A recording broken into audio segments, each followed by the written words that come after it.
Oh, yeah, I gotta get the music on. Give me a second.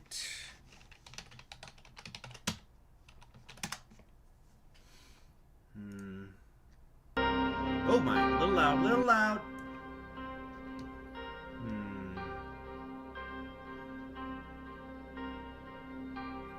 Okay.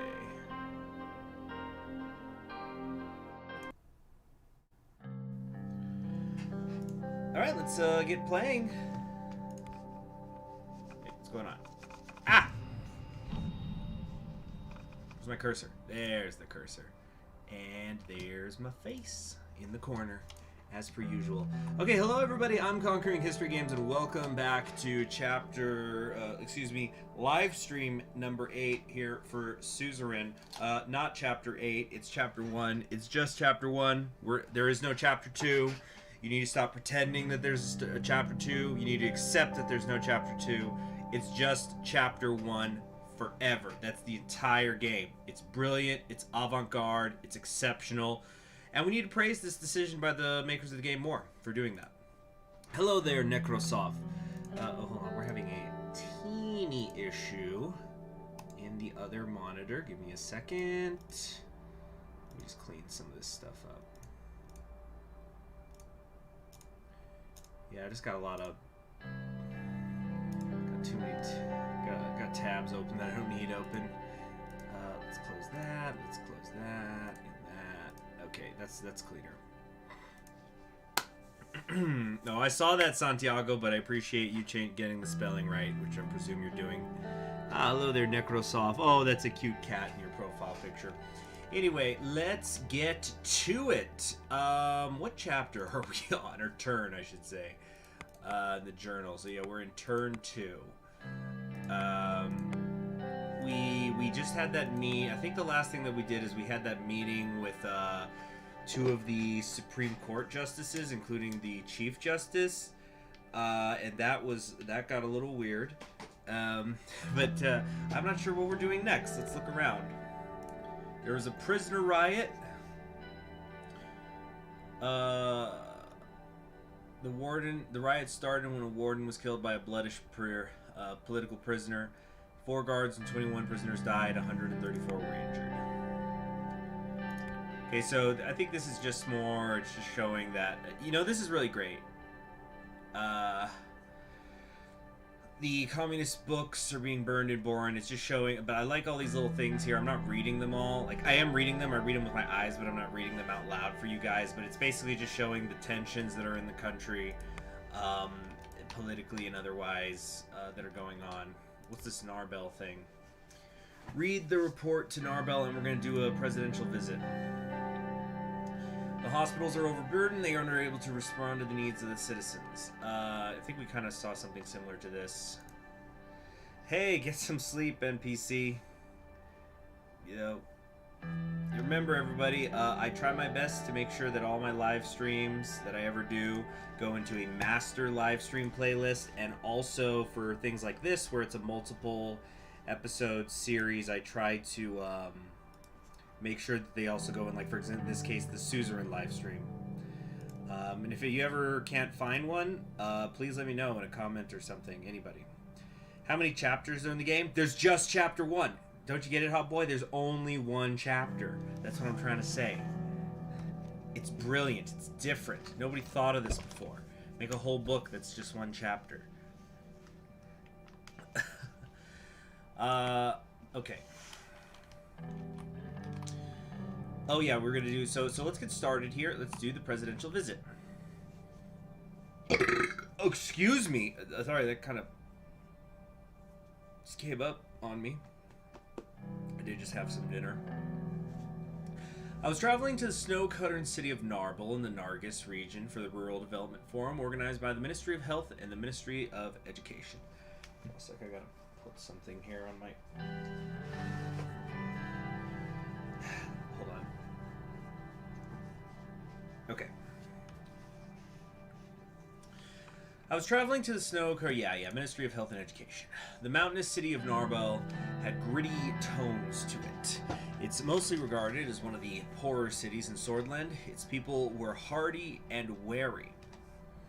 Even after the discovery of natural resources in the area, years of neglect by the excuse me, by the central government were apparent on the buildings and the general infrastructure. Natural resources, namely gas and oil, were now under the control of Gasom, which elevated the corporation to a place of power. Poured some water. So this is the natural gas home, gas, their investment in excavation has turned Narbel from a town to a city. My task in this forum was mainly symbolic: fake smiles and handshakes with oil barons, meeting with local politicians, but most importantly of all, to make sure that Narbel does not feel like it was forgotten by the government. The scenery so far, however, was a reflection of Narbel's neglect. Main roads to the city were not maintained well. Why did my driver just show up? Is this where he's from? He was born in Naher by Dare. Yeah. Okay. Navigating and swerving to avoid the inconveniences, our motorcade finally started nearing the city. As if my discomfort from the bumpy ride was apparent to him, Sergei rolled down the partition window. We will be arriving at the Hotel West in a few minutes, sir. Okay, thank you for letting me know. Anytime. It is my duty. After a moment, Sergei started to smile under his mustache. How is life, Sergei?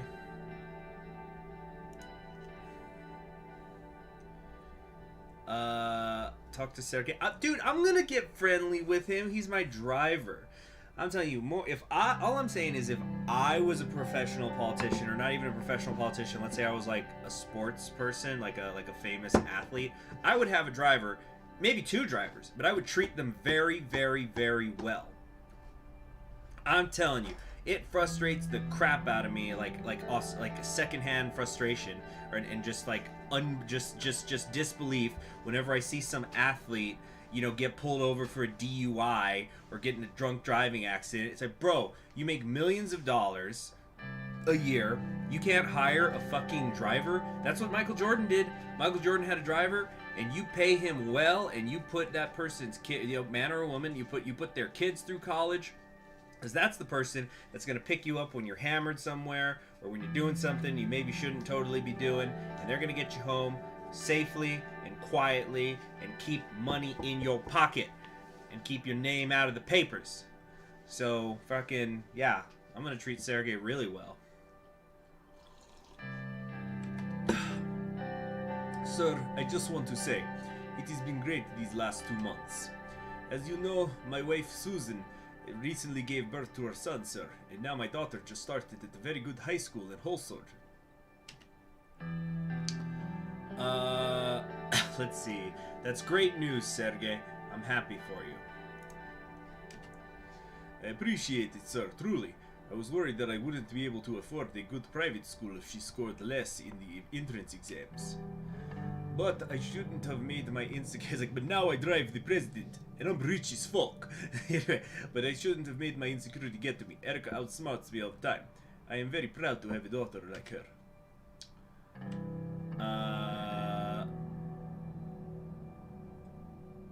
Let's see, I also hope that Deanna will grow to be like her mother someday. So that means she must have taken the smarts after her mother. Oh, that's mean.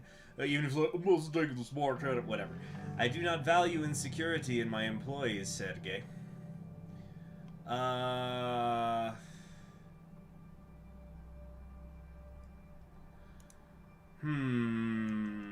kind of don't like any of these.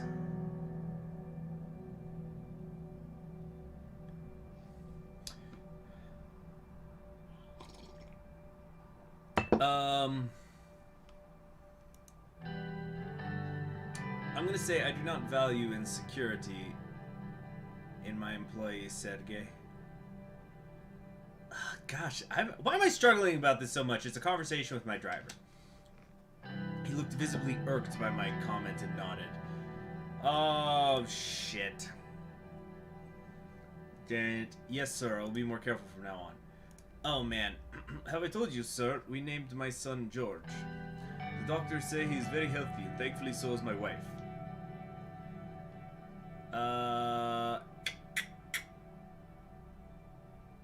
Tell me more about Susan. What kind of person is she? Is that listed here? Yeah, let's be friendly. Let's be friendly. I feel bad now about what I just said. She has a good heart. Her family comes from Sarna, so they are a little more traditional. So Sarna is like the... Is that over here? No, this is a city. I thought it was a region. Yeah, okay. So he's from here, and then he's from... And then Sergei himself is like from... freaking, near Dire. I really like her selflessness.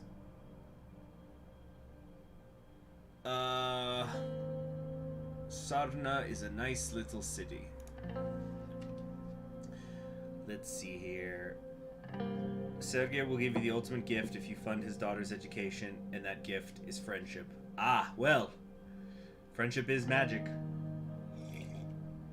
As we all know. The bazaar there is really unique, and it is a good city. Nothing compared to Holsort, of course. Sergei sighed. I already started thinking about her university education, especially Erika. I want to send her to a good private school, but with the current state of the economy, it's going to be hard for us. You know what? I can pay for the education of your children. What did I just say? What did I just say? What did I just say? You hire a driver, you put their kids through college, because they're gonna... yeah, we're not gonna vote on this. And I know you guys are gonna say this is gonna bankrupt me. Screw you guys. I'm gonna pay for Sergei's education, because... You know what? You never know when he's going to come in handy. He's going to be the one who says, you know, when somebody tries to bullshit that I'm having an affair, he's going to go, I was driving him around. That's not true. Or, you know, or you know, say, oh, the president was out drunk driving. Impossible. Impossible. I was driving him. He could not have been driving drunk. I am the only one who drives him. Boom, baby! I will pay for the education. I don't want to hear it, chat. I don't want to hear it. If anybody says no, I don't want to hear it. Let's see. Mr. President, there is no way I can...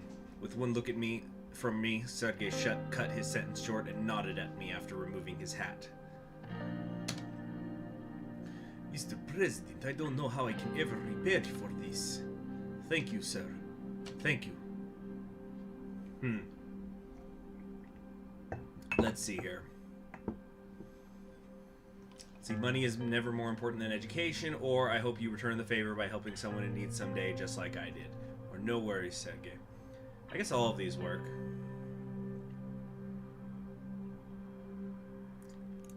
We'll say help somebody else in need. I will, sir, of course. I think I have decided. I will give your name to my boy. George Anton Wolkner. Oh, that's... Wow, well, there you go. George Anton Walkner, so the middle name. May he grow strong like you are.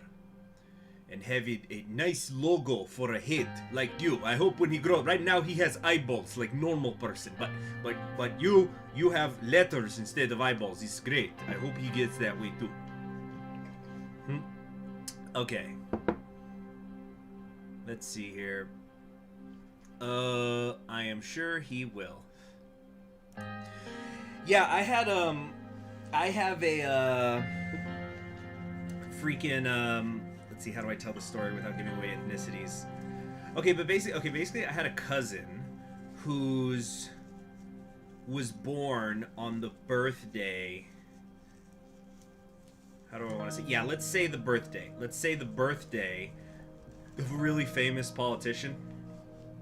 And so he was almost, this politician was dead already, by the way, but he was almost named for that politician. He ended up getting a very different name. But that would have been interesting. Would politician be the right word? No, figure would be the right word. But yeah, very heartwarming game, this. The car hit up, and by the way, one of the things that I found interesting is I was seeing something, and this was a couple years ago, but I don't know if it's true anymore, but I think it was that, like, Elizabeth and variations on the name Elizabeth, you know, like Lizzie, Beth, etc. Has like consistently been the most popular or one of the most popular names for girls for decades now, and I wonder how much of that's tied to Queen Elizabeth. But either way, I bet whenever she does pass away, let's see if she manages to get past the Louis XIV though. That like there's just going to be an explosion in Elizabeths in the English-speaking world. Anyway, let's move on. The car hit a major pothole. And by the way, go check out my Windsor restoration campaign on Crusader Kings 2. It's fun. Alright. The car hit a major pothole and a bump which lifted us up in our seats for a second. Are you fine? Yes, sir. I hope the car is fine, too. The motorcade began approaching the hotel. The Hotel West was supposedly the best hotel in Narbel. As he passed away, oh no, friend, she is eternal. Yeah, have you guys ever seen Children of Droon? They start doing that song from, you know, let me see if I can find like a karaoke for it. I'll do like a freaking, hold on a second, I'm gonna sneeze. Whoa! Ooh, that felt good though. But Children of Dune, there's that part where they sing and like it's like a variant of Arabic, I think. There, but it's it's just gonna be Inamanushif. You know, it's the year. Okay, we're in the year 2021. It's gonna be the year 2221, and we're still just outside the palace. Allah Sariyaish. And then there's the part where it's like, because it talks about like, Kalibaka Tushif Ata Elizabeth Almadala Alia. No, it's the other way. It goes Al Hudad Almadali Elizabeth in Mananushif. I just probably sound like a fucking lunatic as usual. Let's move on. I'll put the music back on. But it's for Children of Dune. Nice soundtrack. It's not just that track. There's other good tracks on that OST. Whole series is no, not the whole series. The first Dune series that they did was on YouTube. I think the other one is available through Hoopla if you have a public library card. Okay, so the Hotel West was supposedly the best hotel in Narbel. The large 25-story main building was undoubtedly one of the taller and more expensive buildings in the city. It towered over the nearby slums and had been a target for protests when it was first built. A crowd was gathered in front of the hotel with the welcoming committee at its center. As we approached the red carpeted entrance, I could see the mayor of Narbel and his top aides. Sergei got out of the car and opened the door. He bowed his head respectfully and gestured towards the entrance. Thank you. Have a good day, Mr. President. As soon as I left the vehicle, the fresh air of Narbel filled my lungs. Almost immediately, everyone present in the crowd flocked over to me with an expressive display of courtesy, smiles, and handshakes while I donned the mask of a politician. A mask that I was very used to. Personal wealth has decreased. That's fine. What the hell was I using it on? Oh my god, my kid's gonna want like a crayon set. Anyone get that reference? So protests appear calmer. Okay, so this was like just another wave of protests was going on. But it's getting people. I guess it's like everybody's burning out, basically. It's like, okay, we've been doing these protests for like months because it's been 2 months now, right? So it's been 2 months of protests. I think we're all getting a little tired. Shocking misogynistic rally. What? Every day we are appalled by how deep the roots of misogyny go in our country. We are appalled again when yesterday, during a protest by the Swordish League of Women, counter-protesters showed up to disrupt the peaceful rally. In the resulting scuffle between the people, the protesters, and the mob, many were arrested from both sides. Road to change is filled with real obstacles, but we said it before, we can do it. Sol needs to answer for his crimes. We remember the Izam incident. We have been calling for his trial. Let's review what the Izam incident was. So the radical, which I don't need to tell you what they represent, but they say because of this incident, Tarquin Sol needs to stand trial.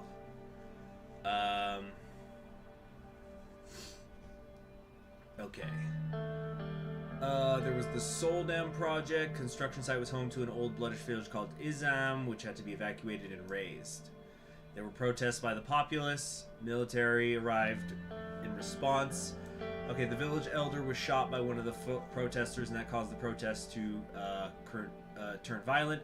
According to the Radical, which is this paper, the entire group of protesters were killed that day by the group of soldiers who were ordered by Tarquin himself to make sure the construction was underway. Okay. This event has been called the Bloodish Genocide. Oh, wait, no. The state there were protests and riots, and then in response, there was one of the most controversial of Tarquin Sol's decision, resulting in the persecution of thousands of Bloodish people. This was called the Bloodish Genocide. Okay. Genocide. So he was killing them. Like, not just arresting, he was straight up killing the Bloodish. Is that what it's saying? The Remembrance Day of Ashra's death is widely attended by the Bloodish people who treat it as part of their identity, while others use it as a symbol of separatist sentiment.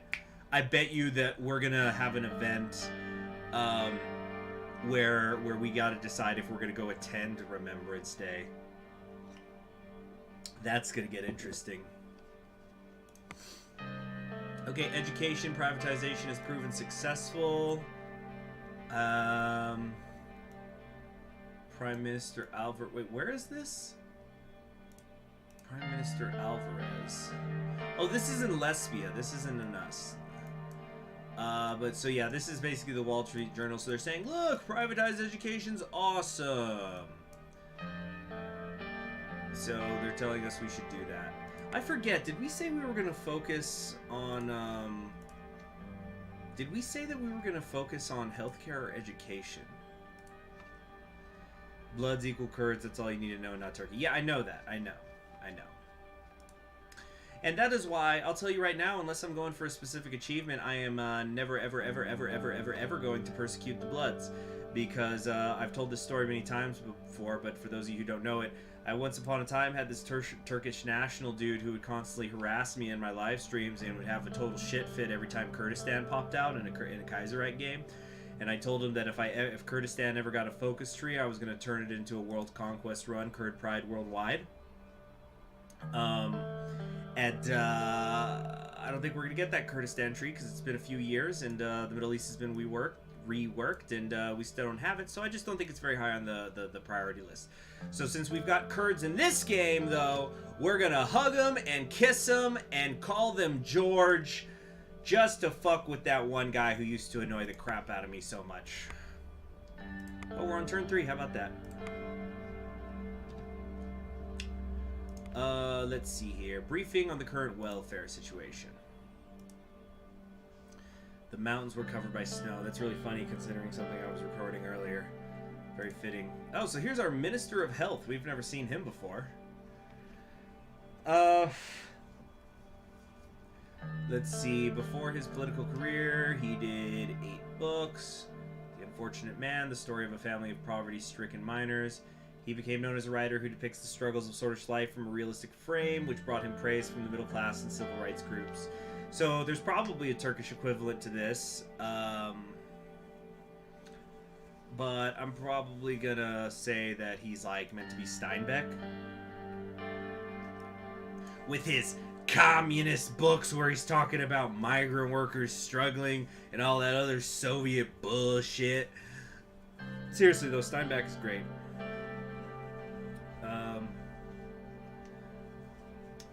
Let's see. I highly recommend East of Eden. It's a wonderfully descriptive book. Terrific. Just, it has such an atmosphere, that book. And if you're not into the commie grapes of wrath. What about the Crips, Minority CHD? What about that? That's a good one, huh? What about the Crips? You say you'll help the Bloods. Does this mean the Crips must suffer? Anyway, he was elected in 45. He advocated for workplace safety. He initially was a supporter of Alfonso's programs, but turned against the free market reforms, stating that it drained badly needed resources away from welfare programs. Okay. Pascal wants health improvements. No kidding, the Minister of Health wants health improvements.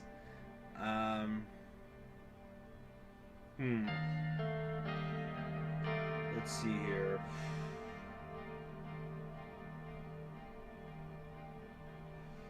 Let's see here.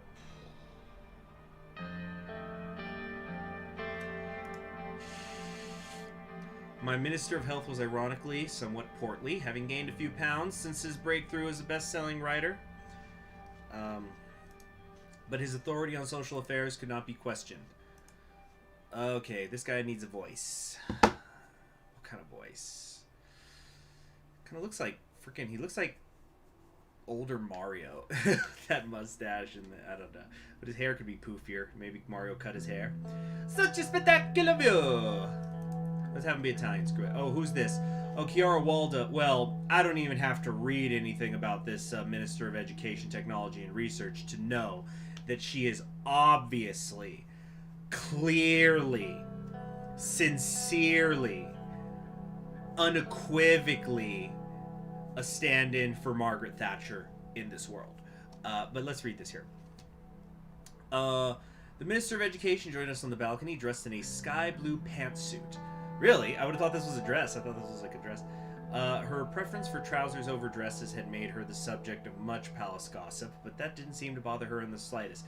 You see, if they didn't say pantsuit, I would have thought that this is like some kind of evening gown. Admittedly, one with sleeves at the thing. Kyle Liberty, is this the patch? I believe this is the patch, yes. Yeah, I didn't, yeah. Why would I use the portrait designer when, like, I've got my own face here. I got the face cam on, so who cares what the model looks like. So let's read about her. She's been aggressively promoting educational reform, supporting socialist policies. She's been targeted many times for ideals. She remains to be a popular politician, particularly among women. Staunch supporter of women's rights, slowly gaining fame among the reformists. She used to teach philosophy. She's written many academic articles. They've been published in well-respected journals worldwide. She joined my campaign in an effort to reform the governing body of the party. She was appointed as a minister after the elections. No, Merrick, you don't understand. Because there's because every my audience thinks that every woman in this game is Thatcher. They're all Thatcher. Let's see. Spectacular indeed, but if you look in the opposite direction, you will see what Sol's decades of neglect did to the city. Most of the people living in Narbel are workers, farmers, and their wives and children. They're breaking their backs for close to no pay, all thanks to greedy corporations.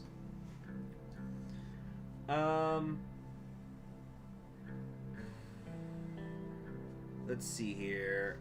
My intention is to help the working class, I guess. I'm glad we see eye to eye on this issue.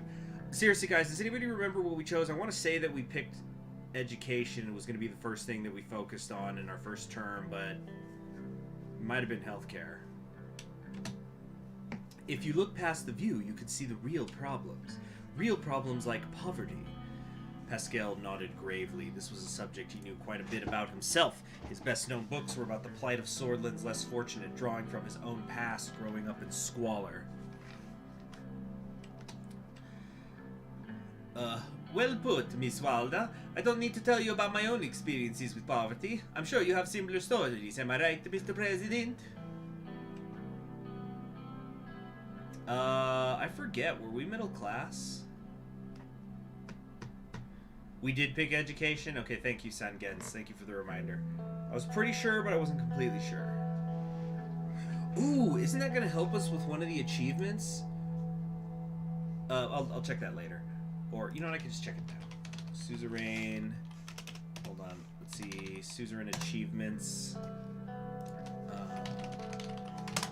Yeah, because you guys voted for the stimulus check. So, I think that, let's see. Stimulus.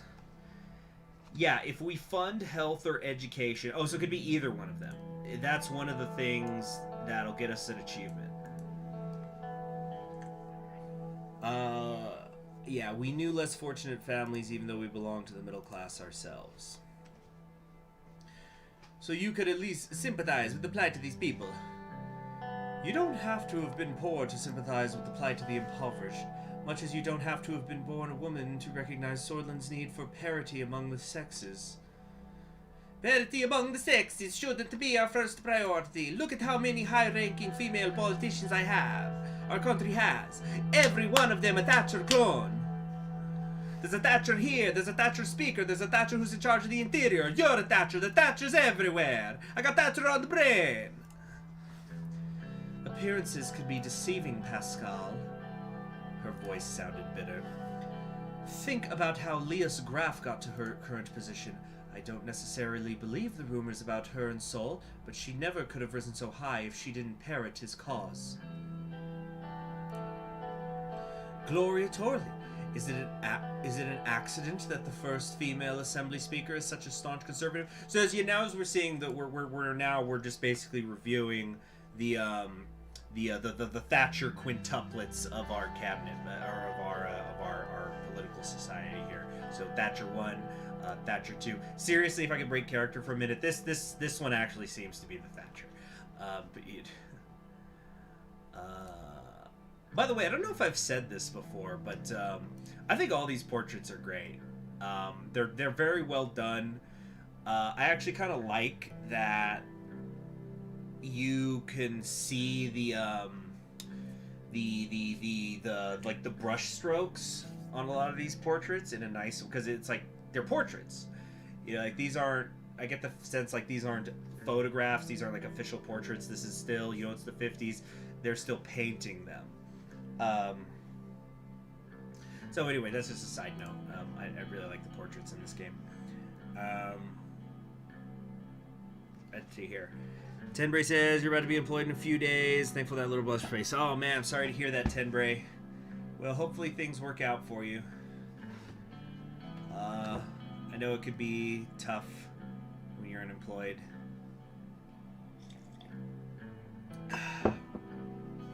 Let's see here. Then there was Alfonso's habit of promoting women to prominent positions to give Swordland a progressive sheen while accomplishing nothing in reality. While women in places like Narbel are denied any opportunity to advance, the government can use a handful of female politicians from wealthy families, myself included, to pretend their only obstacles to success is their own lack of initiative.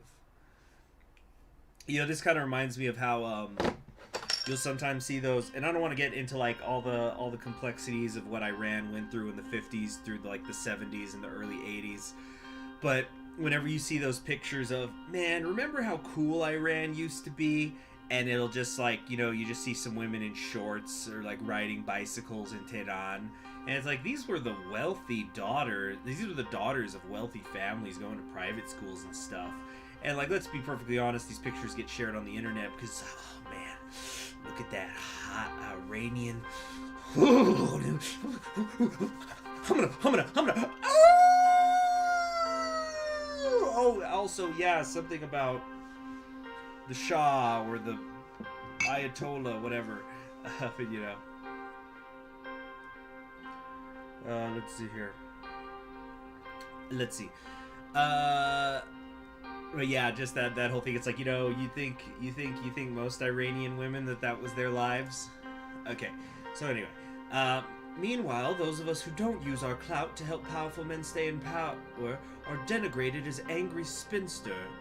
I ask you, Mr. President, does anyone care that your strategist, Mr. Gallad, doesn't have a wife? He's married to the job. Everybody knows that. I've been wondering about that, actually. Oh, God. Let's see here.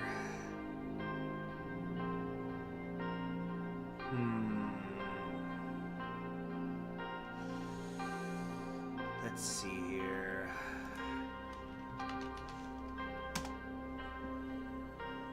Leave Lucian outfits. You veered off topic, Miss Walda.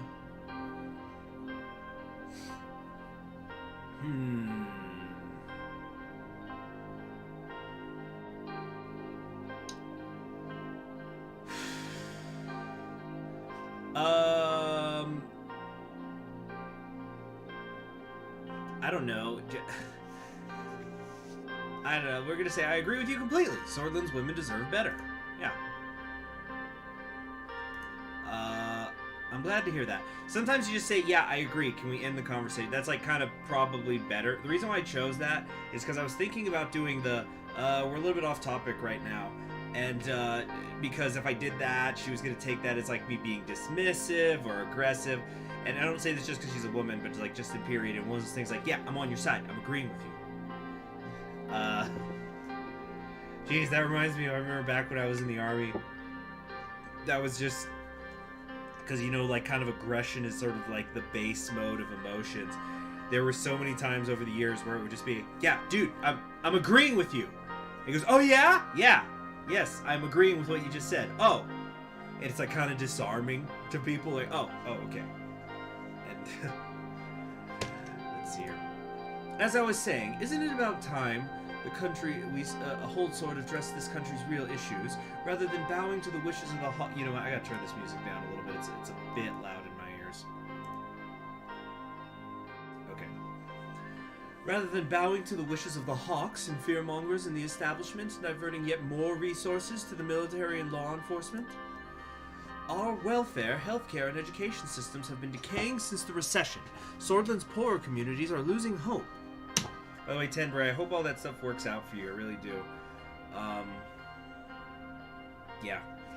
Obviously, DACA issues and CIS stuff. The music's a little forbearing. Yeah, it's a little loud too. Let's change it to the next one. Okay. So, yeah, you know, I live in El Paso, Texas. It's a border town. I'm not going to talk about whether I've had personal experience with it or not.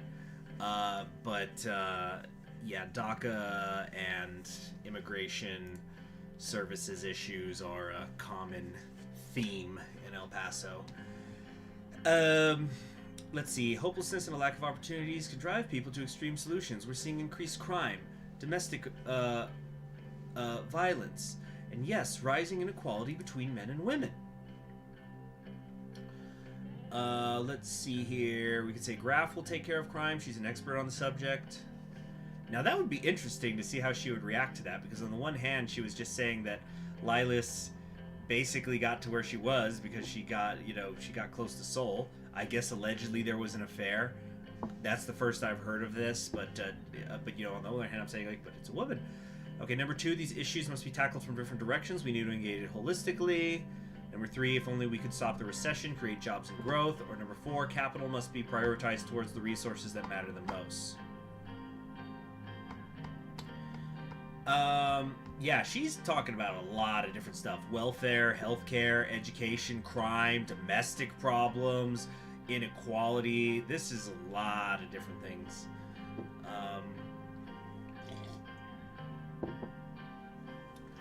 I'm going to say...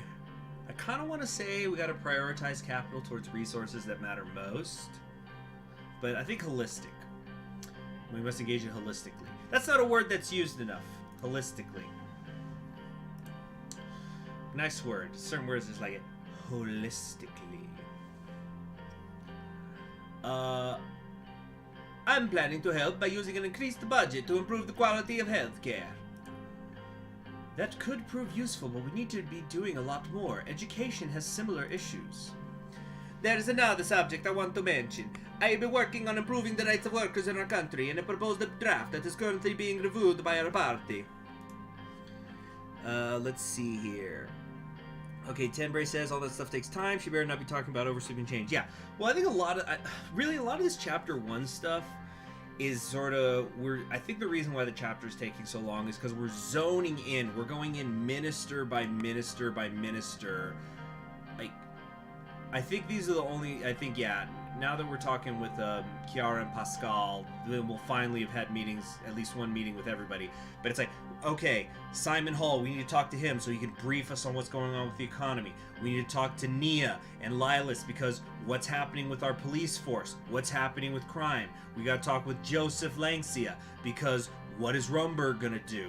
And, you know, so we're having all of these meetings with people. And so, like, you know, Hobboy, you know, you're saying right now, Kiara's just complaining a lot. It's just a method of exposition in the story. See, now we're getting metatextual. So it's like, it's an expositionary tool. So, it's like, in a way, they've all been doing that. They're just all complaining, like, no, my thing is the most important, because they're also trying to show, like, these are the problems in the society, and we're eventually going to have to figure out what do we prioritize doing first. So, like, for example, we already spent some budget. You know, we're going to do some, you know, Minister of Economy, Commerce, and Energy here, he's kind of happy because we're doing, you know, Cyril Figgis here is, we're doing the railway. And like Joseph, we've already kind of ticked him off because we're not jacking up all, we're not saying we're gonna expand the military budget a ton. So, yeah, it's, you know, we got to work on things. There's a lot to work on. So even though I'm making jokes about how Chapter 1's taking forever, I totally understand why it is, because we have to meet everybody, we have to understand the broad situation, and then start changing it. So, Mr. Clavin, oh yeah, this is the progressive leader in our faction.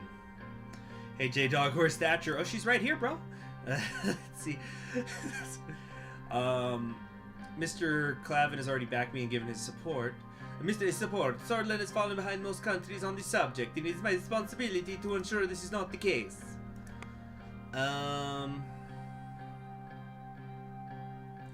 You know, now I want to achievement hunt. Let me look at that achievement. Okay, so the achievement I was talking about earlier is called Man of the People. So to do that, you know, I'm going to write it down so I just have it on a piece of paper in front of me. Give me a second. Okay, so and this is apparently a difficult achievement because only 3.8% of people have it. Okay, Man of the People. Okay, so we need to... Actually, I'm gonna make the checklist on the screen so you guys can see it too. Give me a second. Let me open up a notepad or something. Okay. Okay, here we go. So this is the Man of... I probably should have opened this right. Man of the People achievement. So there's a few things that we have to do. We've got to do... Oh, that is so freaking small. I'm sorry. Okay, hold on. Let me actually open up a proper document. New... Okay.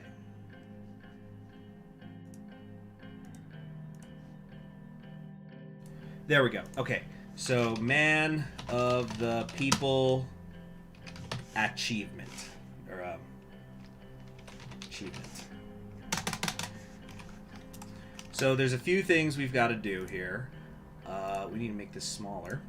Okay, so we need to veto campaign finance bill. I don't know what that is yet. Improve workers' rights. That's vague.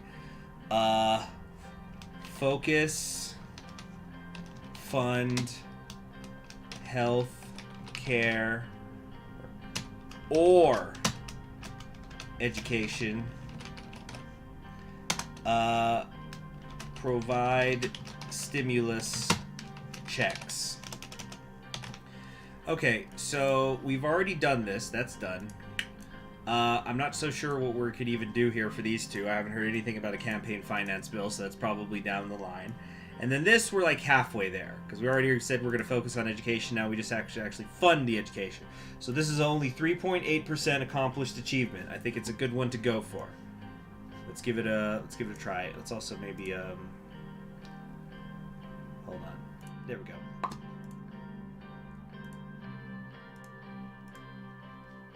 All right. Where's the live stream? Dang it. All right.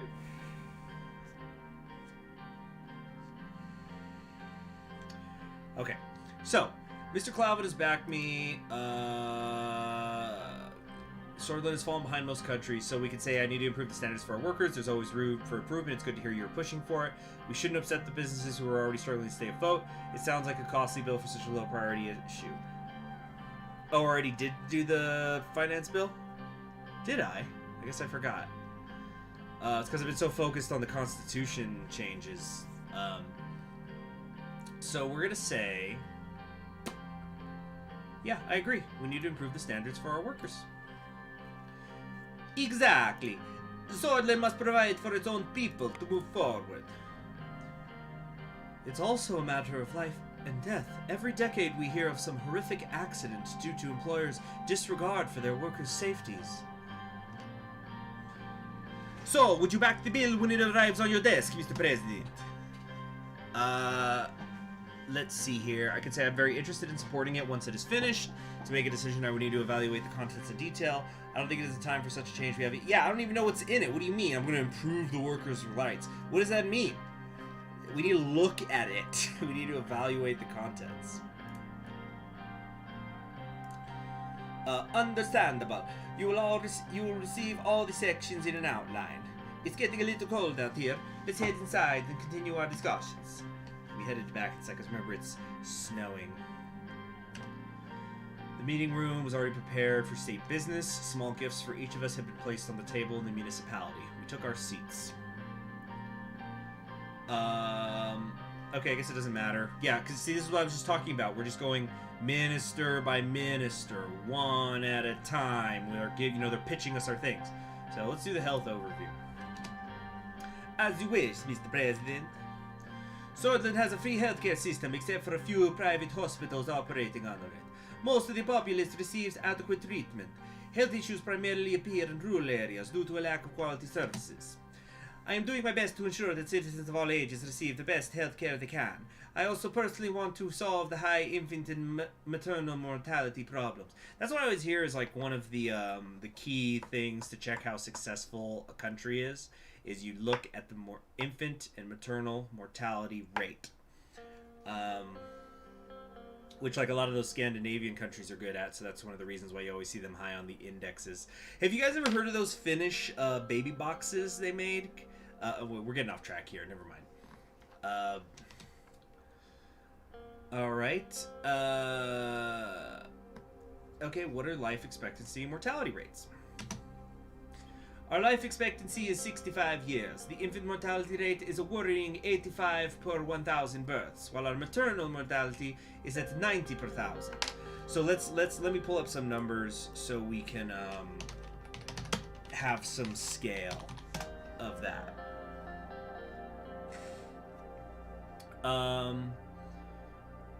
Okay, here we go. So I'm gonna go off of worldpopulationreview.com. So the average infant mortality rate in the world right now is 26.1. We're at an infant mortality rate of 85 per 1,000. For some scale, in our world today, countries that are still better than that. Yeah, it is 70 years in the past. You know what? You're completely correct. I should look up infant mortality rates for like let's look at 1950. I know this is in 1953, but I think if we look at like 1950, we'll probably be able to find better data. Okay, hold on a second. Give me a second. Okay. Abstract. No, I'm looking for the actual numbers. Give me a second, guys. Okay.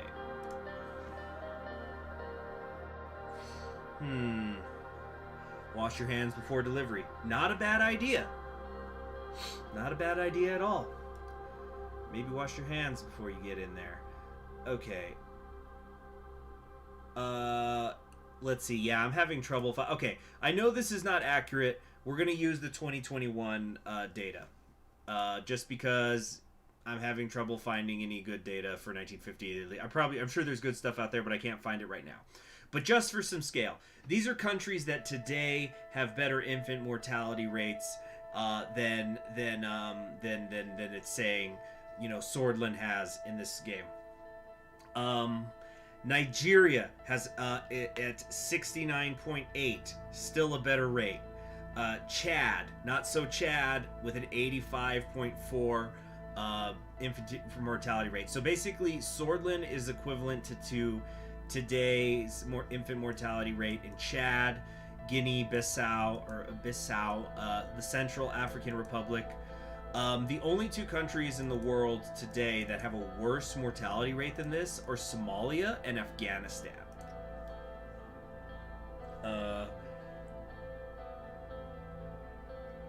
Let's see here. So, not good, not good. Also, let's look at life expectancy. Okay, so life expectancy in 1950 world. Let's see here. Yeah, pretty bad. Yeah, maybe stop smoking in the room. You know, you're right. Maybe, yeah, maybe we all don't smoke cigars in the room with the baby.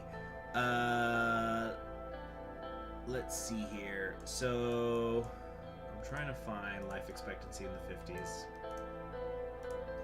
List of countries by past life expectancy. No, that's Wikipedia. Absolutely not. Okay.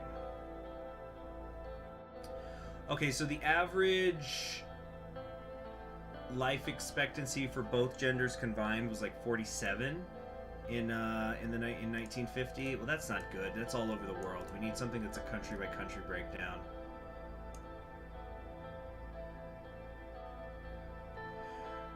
Okay. You know, life expectancy of 65 years. You know what? That's actually not so bad. Because from what I'm finding here, this is according to, you know, admittedly, this is like a super quick search, so I'm using ourworldindata.org. Life expectancy in 1950 in the United States was 68. But you see how much of this, is this accounting for the losses that happened after World War II, or is it not accounting it because now the war is over? But no, that would be like the average age that would probably be hurt. Okay, in any case, in North America, the average life expectancy was 68 in 1950. In Europe, it was 62. In Asia, it was 41, 43 in China, 35 in India. So you know what? That life expectancy is not too bad. In fact, that seems to have been better than the average. The average was 46. So we've got an infant mortality problem, but once you get out of the hospital as a baby, you might be okay. Checking Turkish stats is the real measure. You're right. Oh my god. Yep, still doing better than Turkey was in the 50s. In 1950 Turkey, the life expectancy was 40 years. Okay. So be assured we are doing everything we can to save mothers and the newborn. Those numbers are saddening indeed. I expect nothing but your best efforts to improve the situation. We are working very hard on improving the quality of the services. Alright, so this is just info. How many doctors and nurses do we have? We have 31,594 doctors and 73,680 nurses working for the Ministry of Health. This is a high number. What I think is...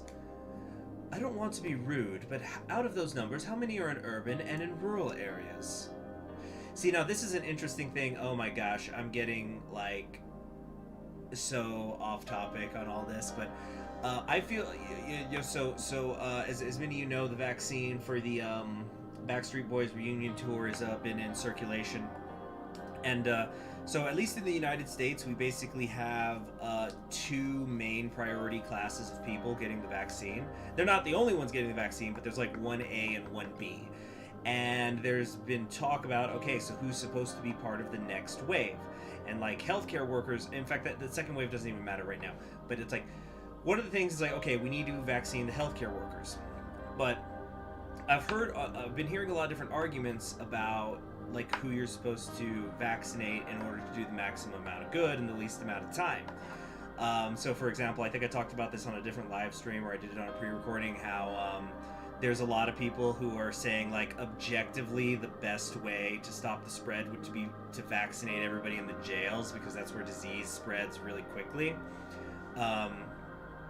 but that's not what I'm talking about right now. So one of the arguments I was hearing is that rural, yeah, like Ten Braid just brought up right now, that rural clinics and rural hospitals should get higher priorities in terms of getting the vaccine distributed to them, because proportionally it hurts those smaller hospitals and clinics when a doctor or a nurse there, you know, so like if you lose one doctor who's in your ER rotation when you're in bumfuck nowhere, it's going to hurt a lot more than when you lose one in San Francisco or something, just because, you know, proportions. Anyway, so yeah, this is probably the sort of thing that Kiara is bringing up. Let's see. Let's not interrupt each other, please. Is not the problem. The number of doctors per 10,000 citizens is far lower in rural areas compared to urban areas. Well, there we go. Brady Hickman, this is America. We do not care about jail inmates. Well, Brady, it's not only that. We're not just talking about jails in terms of hardened criminals. Like, and again, this is, I'm no expert on the subject. This is just from what I've been hearing. But it's one of those things like, let's say you're somebody who gets booked into the jail for like the weekend or something, for something minor. Or let's say you're not even somebody who's in the jail. You're just a guard who works there, right? Well, then you catch it and then you go back into your community and it spreads there. And like there's a lot more to it, but basically it was those things like if you want to slow down the spread, you gotta vaccinate people in the jails. But who the hell is gonna get on TV and say, we need to tell the truth, you know, tell these other people to wait because we've got to vaccinate the people in prison? You know, nobody's gonna go for that. That's not a problem. The number of doctors per 10,000 citizens is far low. Yeah, we already read that. So, treatment time is still too high due to the low number of doctors in rural areas, which barely gets any proper coverage. Didn't we just say we're not going to interrupt? I don't think that was an interruption, though. I think she's expanding on the thing. Oh, there you go, Tenbray. That's exactly what I'm talking about. Yep. So I think this is more she's expanding on the presentation. All right. How many hospital beds are there per 10,000 citizens? There are 10 beds per 10,000 citizens, which is a very good number according to our comparisons with other neighbors. We see a lower number in the countries of Agnolia and Welland, but obviously can't match Lesbia or Valdsland. Agnolia and Welland are hardly countries to take as a standard, but it's good to know we aren't in a huge crisis yet. Thank you, Pascal. Your in-depth briefing is much appreciated. I want to hear about the education system. With pleasure. Swordish education is free, but we have a very outdated system that I want to reform. The other important issue is the lack of access to education in rural areas, especially for young girls. Your administration has the power to solve both problems. Okay. My highest priority is to get enough funding to be able to build schools in rural areas while I cleanse our education system of its national indoctrination and sexist teaching.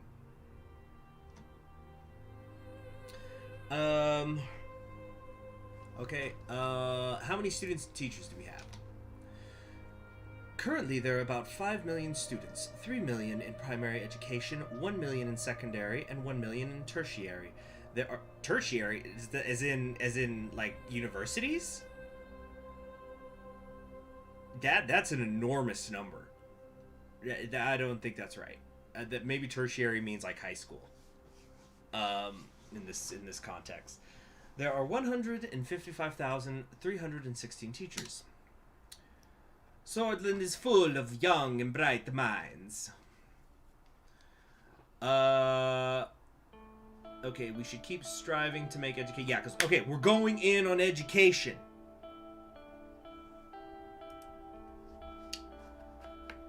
Let's see. I think there needs to be a change in the way of thought. We should help children to question and educate themselves. Okay, what is the literacy rate? Now, this is going to be interesting.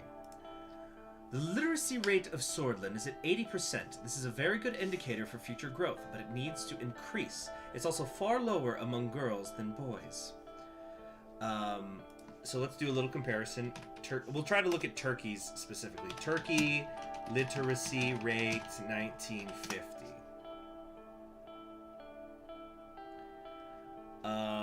Tertiary might mean universities, colleges, and trade schools. Oh, if it's trade schools as well, that might help. Okay, I'm only finding stuff in Turkey going back to 1975 off of a quick search. So in 1975, Turkey's literacy rate was 61.63. So this is doing better. We're doing better than 1975 Turkey. Wow, it looks like they had a huge spike in the 90s. They went up like, yeah, they went up like 8% in 10 years. All right.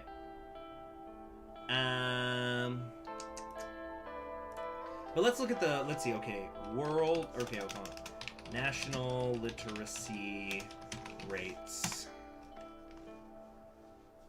Okay. Let's see. Let's check out UNICEF's data on literacy rate around the world. Okay, is it going to actually give it to me, or am I going to have to, like, sign up for a fucking newsletter or something? All right, here we go. Literacy rate. Okay, that's weird. Why would you have it in reverse order where you're showing the illiteracy rate? Whatever.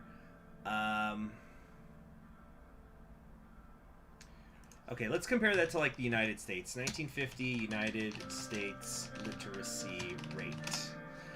So, incidentally, so the kind of gold standard that I've heard for literacy means that if you could read a newspaper, which is like meaning like an 8th grade reading level, give or take. Let's see here. Okay, I'm finding a bunch of articles, but I just want like a bar graph or something, please. Give me a bar graph. Give me a line graph. I just need something I can look up quickly right now. I'm not actually writing a fucking research paper at the moment. Okay, let's see. USA literacy rate. Or let's see. Hold on. I know. Literacy rate by nation, United Nations. They probably have something for that.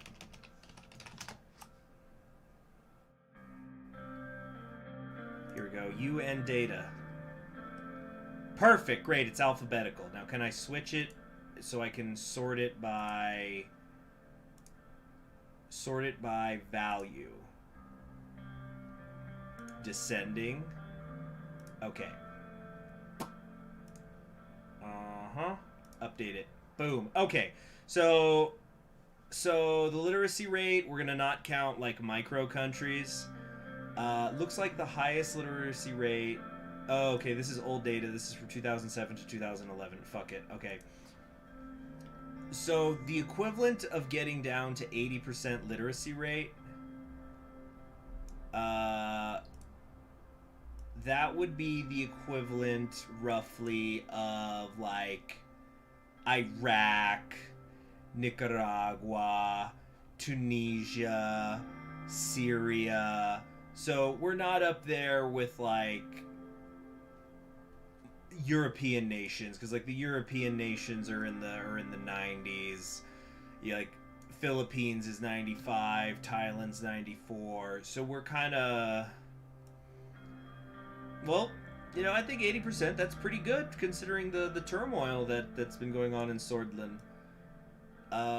Yeah, that's a great number. Good indicator for future growth. Yeah. I think, really, it's probably just because there's not schools in the rural areas, and it's dragging it down. I think we could definitely raise that pretty damn, you know, pretty good. All right. So, if I remember correctly, the most illiterate areas are Bergia and Agland. Okay, so what are those again? So Bergia is like over here, which is weird because I constantly hear about this university in Dyer, but I guess like the rural areas drag it down. And Nargis? You know, I've heard very little about this area, Grunai. Okay. Yeah, I'm actually extremely optimistic about this literacy rate. That is correct, although Lockhaven skews the statistics for the Nargis region, which also has a vast number of illiterate citizens. This underlines my point about the lack of access to education.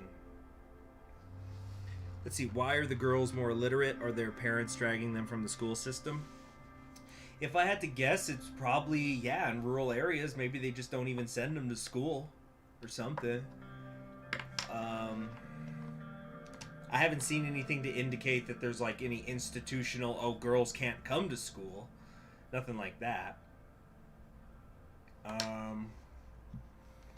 Let's see. Tell me about the difference between urban and rural education. Well, yeah, now we're gonna learn more. Urban areas have 3 times the numbers of schools per 10,000 people compared to rural areas. Rural areas also suffer from a lack of teachers. And you know, these things are holistic. Everything's tied together.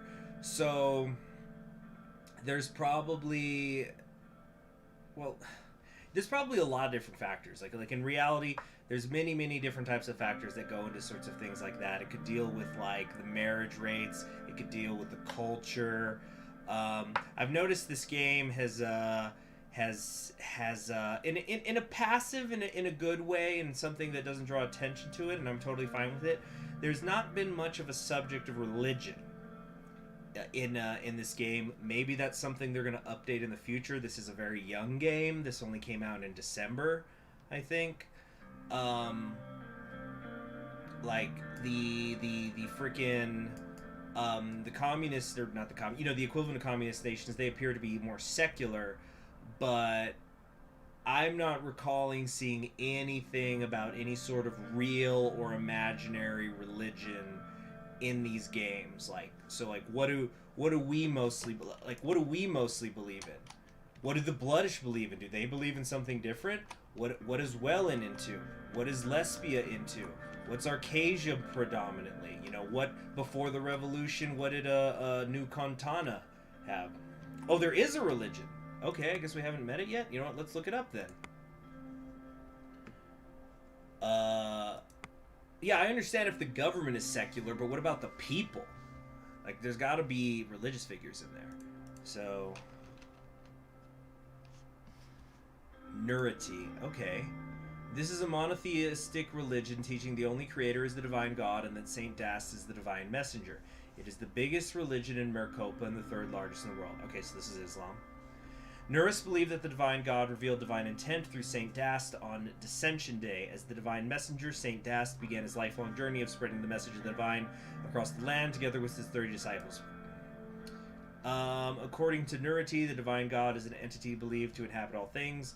Nuris believed that one must strive towards the construction of the Golconda, a divinely ordained pillar, and the access of life that will bring salvation to all human beings.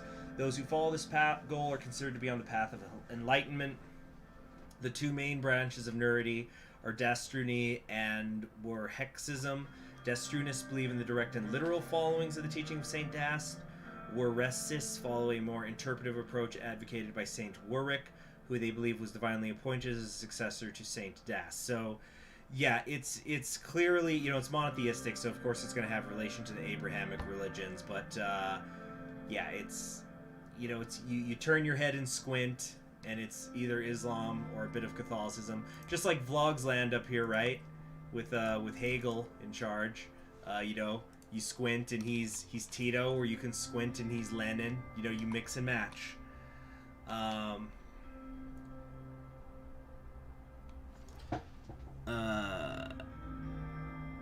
As Family Guy put it, one in class at Princeton, certified as an accountant and have a law degree.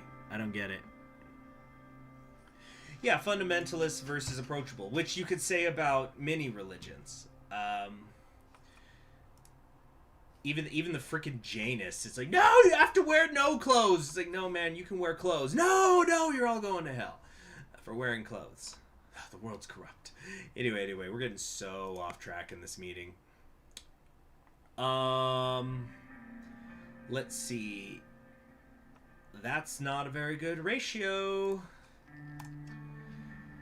This is one of the most important problems we face, if not the most important. A huge part of the population is forgotten in terms of welfare. Thank you, Kiara. I can fill in the blanks from here. I believe that is everything. Oh yeah, the railway. Oh, I've been noticing it. It's going good so far. It's the little green bars going up. Hold on. Let's see here.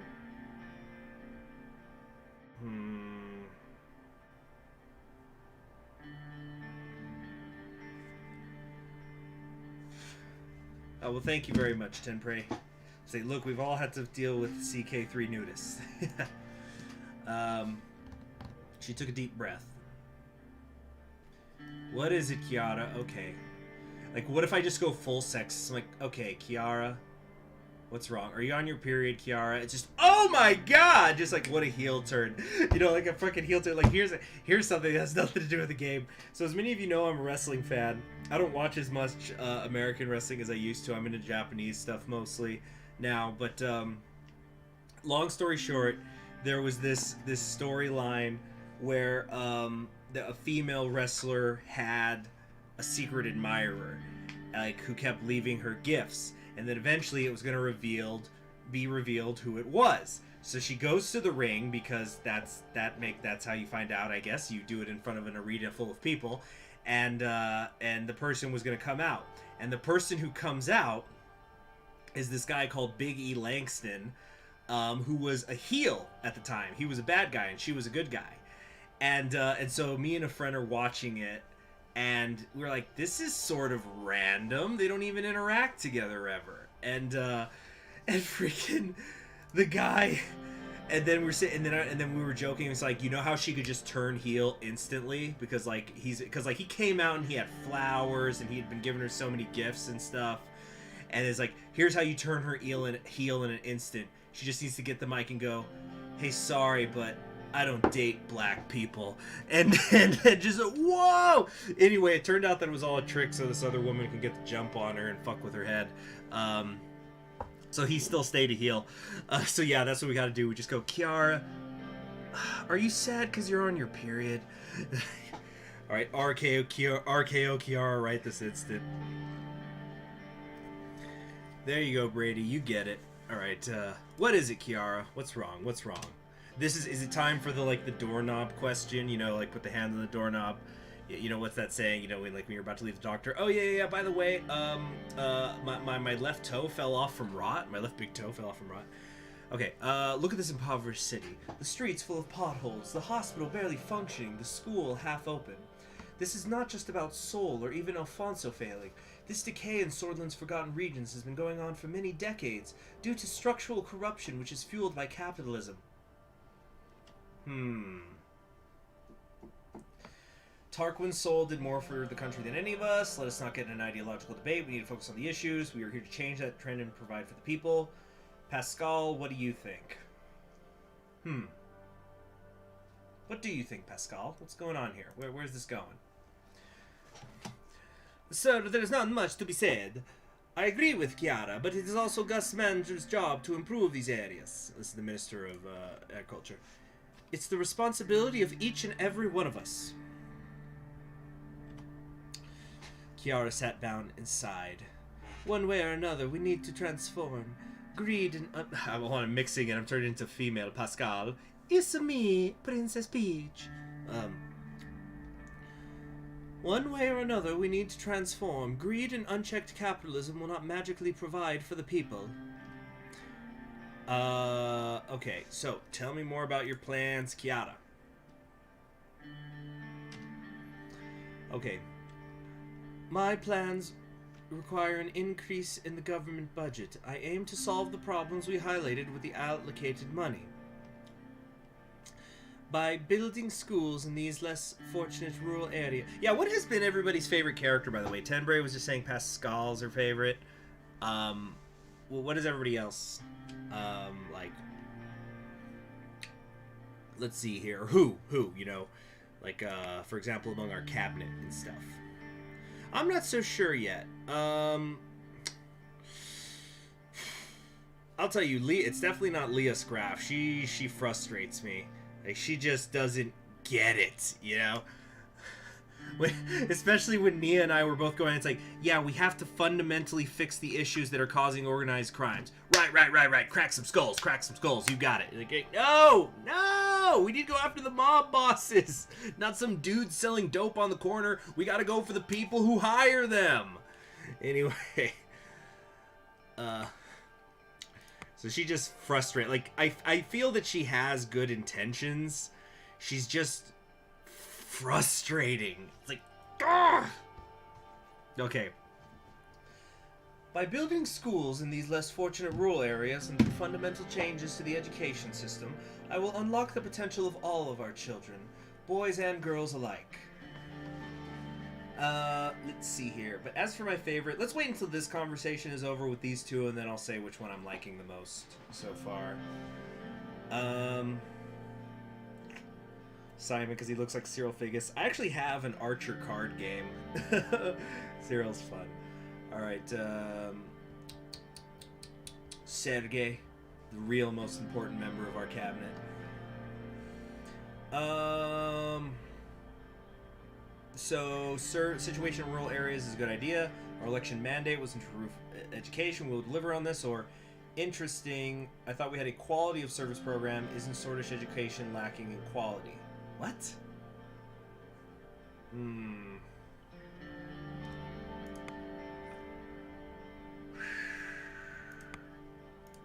We're going to go with, yeah, our mandate was to improve education. We will deliver on this. Yeah, this is what we came in on. This is what we voted on.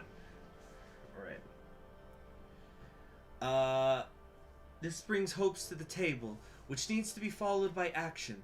There is much to be done, and if we are given the budget, there will be opportunities to implement policies that push education to the next level. Wouldn't the promotion of private education help create additional funds? Ah, see, this is interesting. Now it's like, okay, now we're agreeing we want to fix education, but how are we going to fix education? How are we going to fund it? Yes, but at what cost? I'm not a supporter of the private sector in education, because at the end of the day, they are focused on profit first. Okay, Pascal, what are you up to? I personally want to improve the low quality of healthcare in the rural areas. So I created draft plans to increase the salary of doctors and to upgrade the equipment of the hospitals. I thought the issue was that we didn't have enough doctors, not that they're not getting paid. Well, I guess if you increase the salary, it'll encourage more people to become doctors, but that's a long-term... Well, education's also something. It's long-term. We're not going to be able to fix this in a year. But it's my understanding... It's my understanding that this game at least covers 2 terms. I don't know if we can go more than 2 terms, but I believe we get at least 2. I could do more with an increased budget. Additionally, a privatization plan to promote private investments in the healthcare system could allocate extra funds. Let's see, isn't access to healthcare in rural areas an issue, or quality of healthcare in less fortunate areas matters more? There's only 1 term? I thought for sure that there was supposed to be a 2nd term at some point if you win the if you win the re-election. Oh, if you can win re-election, but it just ends there. Okay, got it. Thank you, Serge.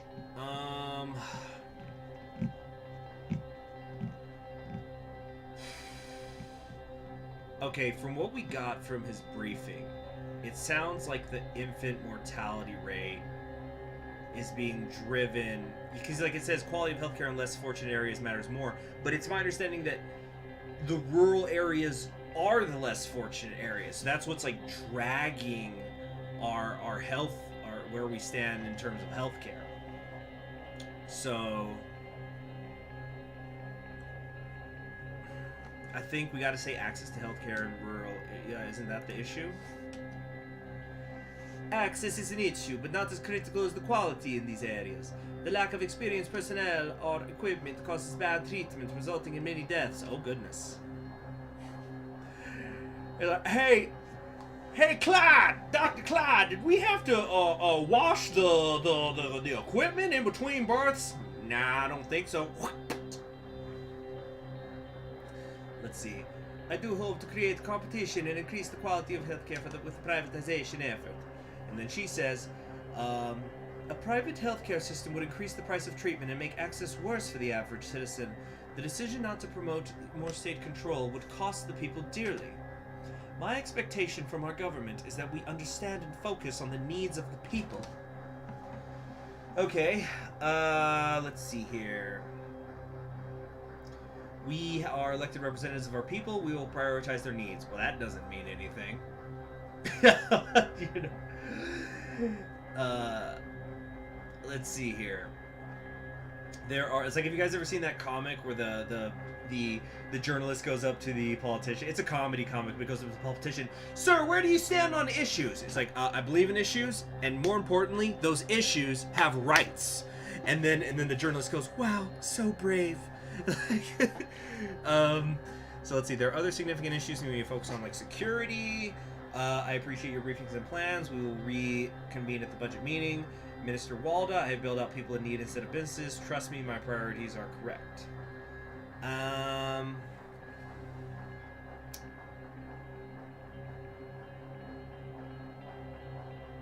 Let's see. We're not going to do 2 because we are focusing on education. That's our election mandate.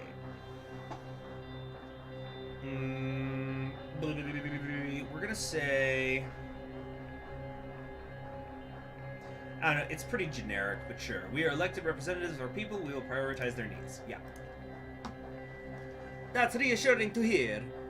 I don't want to sound cynical, but almost all governments keep making the same promises. We must show we are different through our actions. Yes, Kiara, we will. Let's see here. I think we covered all the necessary subject. You know, she's just kind of high-strung. I get it. She's not... That's just her personality. It's kind of good. I like that all my ministers are... They all have their own personalities. I like that. Let's see, Sengen, so you're going to get 5 options for privatization.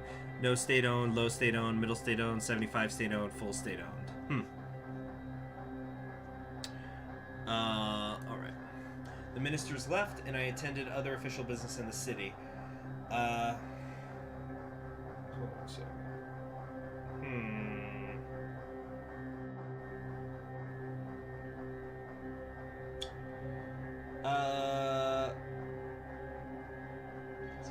Oh, wait. So here's what we're gonna do. We're gonna... the ministers left. The weather was relatively cold, but it didn't keep a group of USP supporters to come out and cheer us on the streets. Oh, that's nice. Just by looking at the citizens' attire, it was easy to understand the current state of Narbel. Some people were wearing clothes a few sizes too large. Some kids did not even have shoes. I actually ordered a couple of sweaters recently, and then one came in, and it was on me like a freaking bed sheet. It was huge, and they sent the wrong size, or maybe I clicked the wrong size for it, because it was like a size larger than I typically wear. So it kind of looked like one of those, you know how like girls will sometimes just sleep in a shirt. It looked, you know, and it like goes almost to their knees. It was like that. Let's see. No shoes. They're not. Yeah, they're in the snow. I know. Yeah. Why did they come out? They didn't have to come out. But yep. There was hope in their eyes.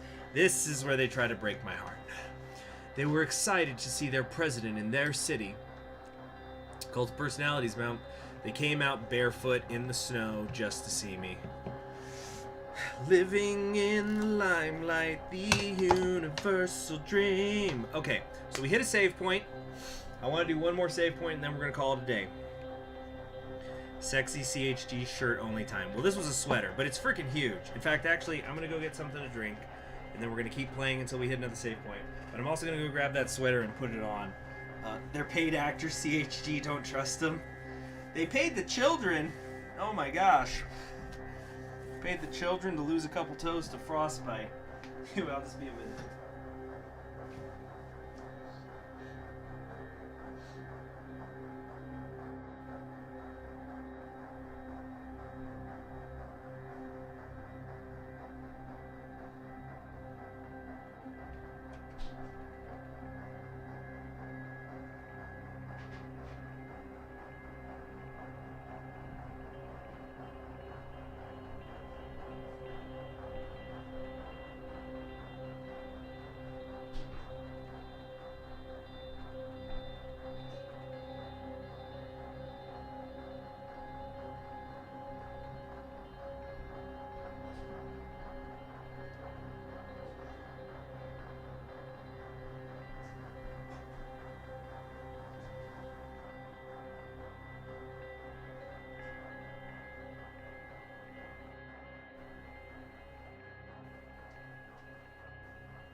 Okay, I'm back and I got my sweater. So, you know, I'm not gonna like refund the thing or anything because I just got some cheap sweaters. It's just good, you know, good to have stuff with layers.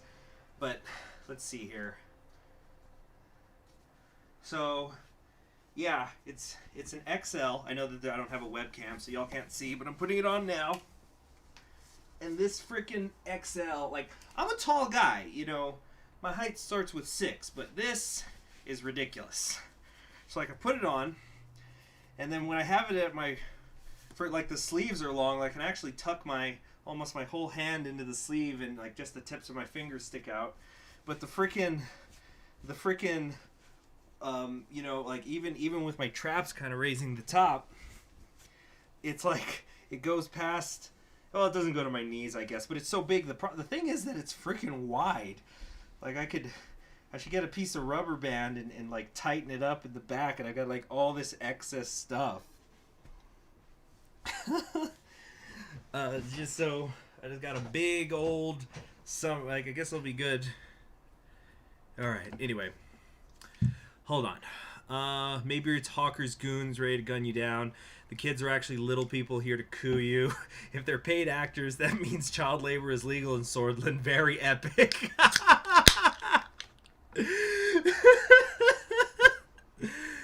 Oh man, that's a good one. That's like, I saw this comment. I was listening to the Foggy Dew, that Ireland song, the Irish song, and there was a comment under it, and it said, if your political ideology requires the use of violence, then that's a pretty cool ideology. I just started laughing. Oh man, I gotta ponytail my sweater, exactly. Well, the thing is, I don't wear XLs. That's what I'm saying, Tenbray. Usually I wear larges. It just depends on it just depends on what I'm wearing and what for and what I'm going for. Let's see here. Plus sizes are never right. I've got like, you know, like, you ever have some sets of clothes and like you have a shirt that says it's one size and one says it's the other, and you just put them on top of each other and they're the same size, you know? Same with shoes. I've got shoes that range from like 10.5 to 13 because like because that concept of like an actual shoe size is just bullshit, it seems. The like shoe sizes are lies. You just gotta try them on and see what actually fits you. Where's the music? Here we go. There's the music. You always go a size higher just in case. Yeah, exactly. Yeah, that's what I'm fine with this sweater. I'm not gonna, like, it was cheap as shit. So I'm not gonna like return it. Alright, so what do we need to do now? Railway is like halfway done. Nice. Young swords. Let me get the sweater off though, because it's not too hot right now. But it's my school color, my old university's colors. It's maroon, so I still like that also. Let's see here. Santiago again says, if every particle has been created millions of years ago, that means our corpses are made of millions of year-old particles. And that's why she wasn't 16, official. The lib right. Alright. Hey, cheers everybody. Cheers.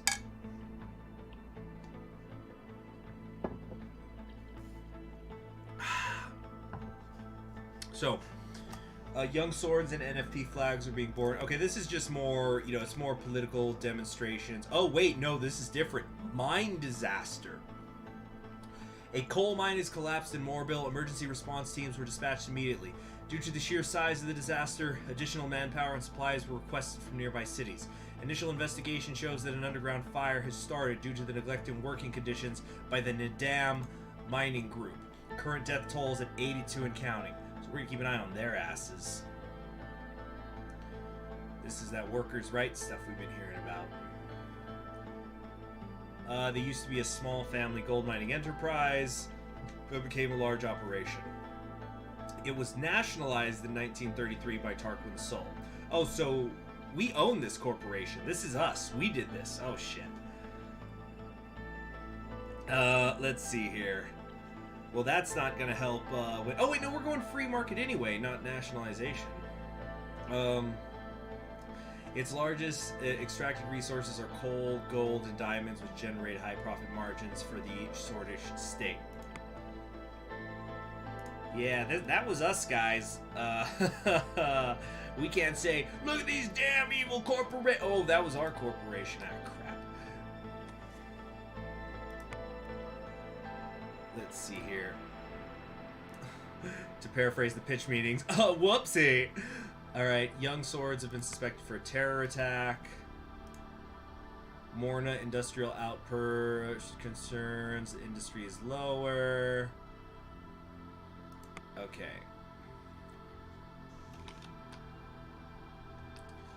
All right, I think let's, yeah, this is all just more political violence stuff, I think. Yeah. Oh my gosh, they killed a young sword. He was found decapitated. Bloodish resistance in sanctuaries. The report he wanted to pray in peace. He found himself invited to join the Bloodish Freedom Front. Further incidents. There's pushing for local recruitment drive. Okay, that's weird. Yeah, hey, on the other hand, the railway's looking good, guys. Huh? Guys. The profile is glorious. What, of the mining company? Like the corporation or something?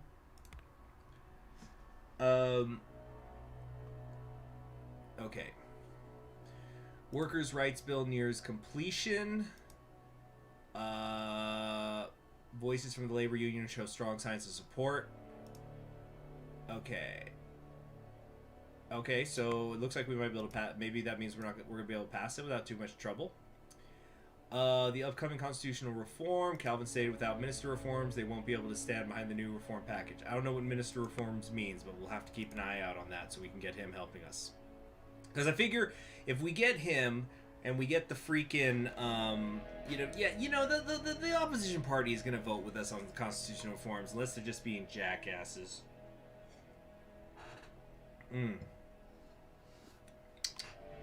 Oh, but I was going to tell a story about, was it about the mines or the, never mind, let's move on. Recently outlined their demands for the reform package. Oh wait, I'll just tell the thing real quick, but it was just there's something about these Suzerain streams, like it just gets so off topic. I guess because they're a little more chill, because we're just exploring and role-playing and stuff.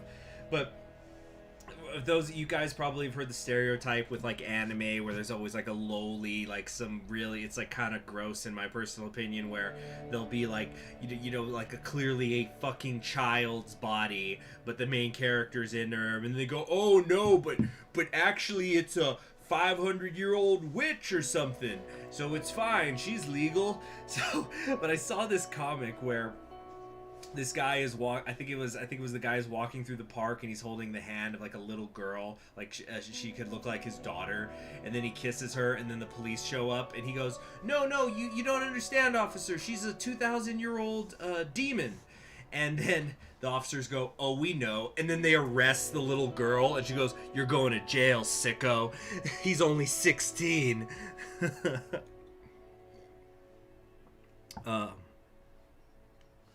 What is this, William? Hey, William Blowers, good to see you. What is this? My boyfriend is dumb. He smokes and he's drunk. My boyfriend's dumb, more than Powers Austin. I told him, get out, I need a new boy. I thought, and I know he must be like Anton Rain. What is that, referencing? I don't know. Let's see here. He declared that without the implementation of term limits and limited decrees, it would be difficult for him and his party to stand behind the reform package. So this is the opposition guy. Yeah, dude, you're gonna go with any of my reforms. Just shut up. Okay, NFPM reforms. Casaro Kibner, leader of the NFP. This guy is not gonna help us win anything, but let's see what he has to say here. Has announced today that the NFP is completely against any threshold reform. He specifically emphasized that this would lead to unwanted elements entering the assembly, and that he was outright against any change to the 10% threshold.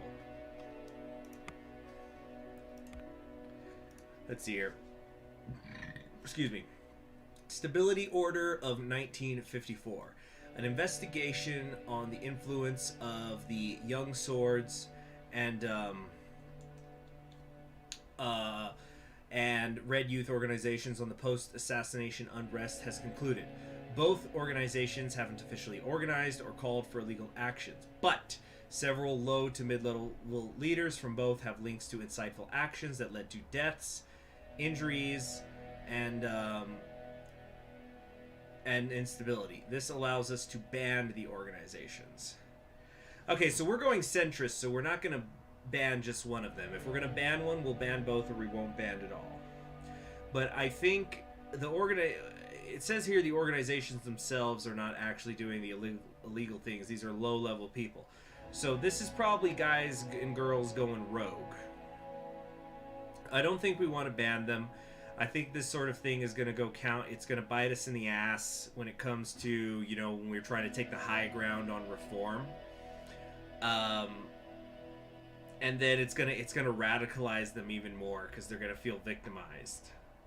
Oh, I'm looking at the chat now. Everybody's saying, "Don't do it, don't do it." Yeah, okay. So here I was trying to I was reasoning out why I didn't want to ban them, and you guys are already on that train. Just like I was talking about earlier, where it's like, dude, shut up. I agree with you. Yeah. So we're not gonna ban them. Oh, that's already the save game? Okay, let's do one more. One more save thing, and then we'll call it a day. Oh boy! Finalization of the drafted constitutional changes. This should be a big one. Oh boy, what a long day. I'm telling you, like, I recorded so much today because I had the whole day off. I didn't spend the whole day in front of the computer, but quite a lot. Like, this is why I know it seems like I drink a lot, guys, but I swear I try to make it count. But like, I recorded some stuff for a mod, a certain thing that's going to be brand new to the channel. I hope to get up in March. I recorded some more Battle for Westnoth pre-recorded stuff.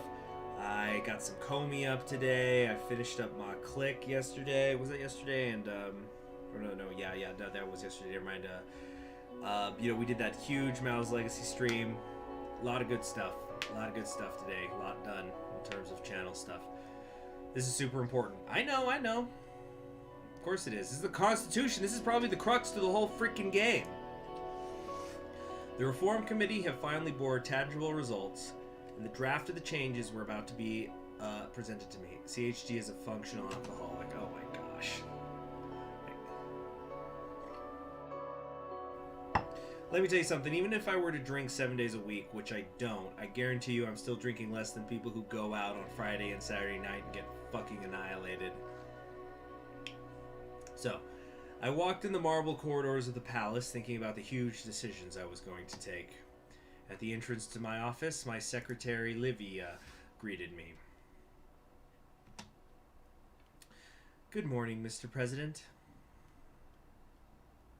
See, now I'm a little paranoid ever since somebody brought up that she's a spy for one of the companies, because she did used to be the secretary for the director of the Swedish Airlines.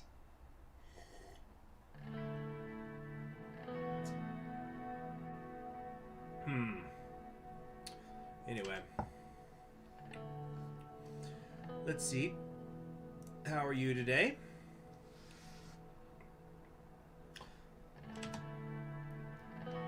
Fine, thank you. More importantly, how are you, sir? I feel better now that I've seen you, Livia. Completely inappropriate! Not gonna do 3. Hell no. Hell no. Oh my god, no. Guys, tell me, I don't care if it's a spoiler, can you have an affair with Livia? I've been, like, paranoid about it. I don't want to, like, accidentally have an affair with her. Oh my god. Anyway. I don't want to say I'm perfectly fine. But, no, I don't blame her. I'm just scared that there's the possibility to have an affair with her. I don't want to, like, click stuff that's going to send me there. I don't actually think she's a spy, but I thought it was interesting that some people thought about it. But that is a completely inappropriate response.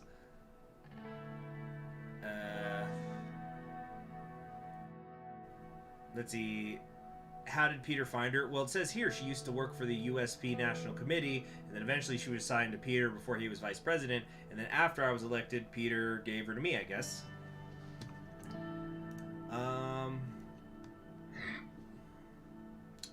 We're gonna say, I'm about to make some stressful decisions, so not feeling that great. Sorry to hear. She paused before taking my coat. She looked like she had something on her mind. Mr. Rain, can you give me a hint about your reform plans? If you ask me, taking away the judge's immunity is long overdue, but it might anger a lot of people in these halls. You'll find out with the rest of Swordland, sweetheart. Seriously? Sweetheart? Or I'll say, I'll take that into consideration. Nothing's been decided yet, or that's none of your business, Livia.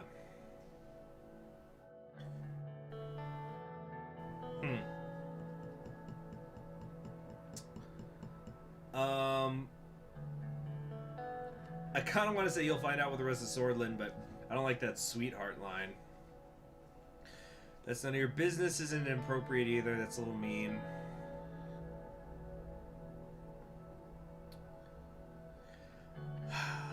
Should I say I'll take that into consideration? To like kind of be nice to her or whatever? No. She needs to be fucking professional. Nothing's been decided yet. You need to be professional, young lady. I hope you'll keep me informed. I'll take your... I'll keep you informed. What are you, my... What? No. Not long after, Peter, Lucian, and Nia arrived. Oh yeah, I said I was going to decide who my favorite character is. Who is my favorite minister? Simon, like, you know, Lucian's professional. He's kind of quirky.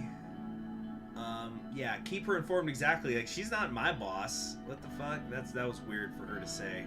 Now I think she is a spy. Let's see here. But anyway, yeah, our old professor, he seems like a nice dude, but let me kind of go bit by bit. Peter's kind of annoying.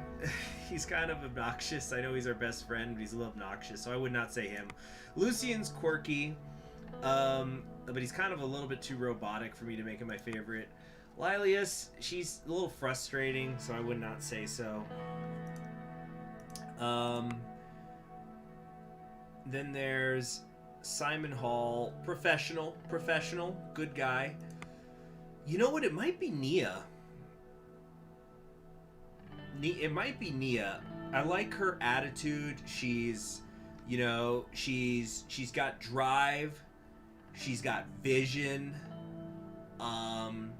She's professional, but not stiff. You know, and she's not as, like... She doesn't fret as much as Kiara does, I'd say. Like, I really sense from her, it's like, she really strikes me as someone who's like, I am trying to serve my country as best as I feel it is. And, like, she's very anti-corruption, but outside of that, you don't really get that much of a view on her politics. Like, I don't know if she's conservative or liberal or whatever. You know, and Yosef, he's still bitching at me about something that happened when I was his, you know, he was my commanding officer like 20 years ago. Yeah, she's the education. We're gonna be working with her a lot, but she frets too much. David Weisky here is pretty cool. Yeah, but and it's interesting. I like the concept that he used to be our old professor. That's neat.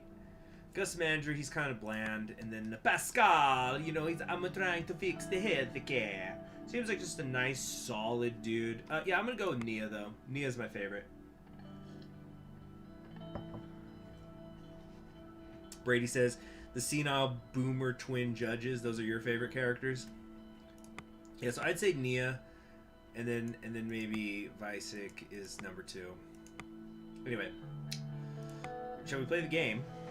How about that? What a concept.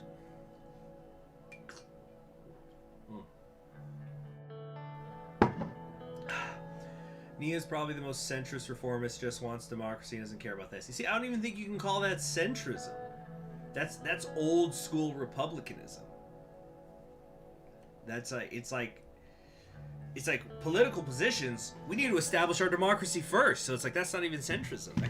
That's you know, you get a room full of those kinds of people, and then they're gonna split into 1,000 pieces once the democracy's been established. So everybody arrived. All right, finally. Yeah, Peter's the actual spender. Peter's just trying to grill, for God's sake. Good morning, Mr. President. Yeah, I feel like Nia Morgna would be played, like if this was a movie, she'd be played by Rachel McAdams. You know, kind of towing the line between her role in True Detective Season 2 and Spotlight. Like she'd be in the middle of those roles. All right. Good morning. Time to finally get this proposal going. Peter placed the draft in front of me. After your modifications, we'll be starting the process.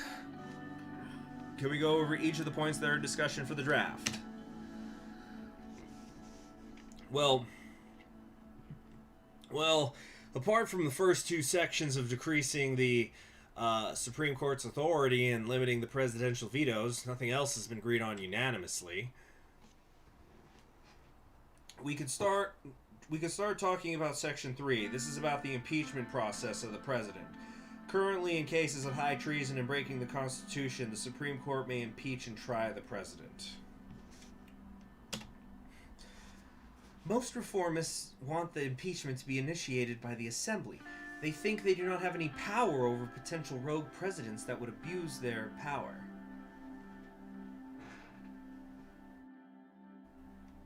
The Supreme Court would be in favor of term limits? Wouldn't they not want that? Because don't they want more executive power? Anyway, let's focus on this.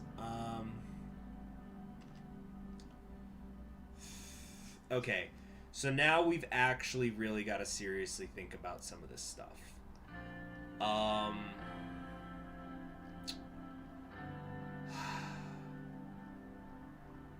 We need to...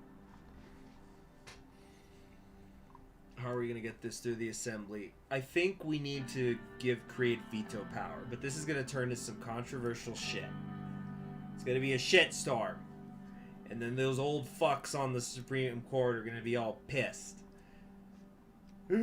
How can you let the Assembly veto you? Oh my god, it might as well be mob rule. I think what we got to do...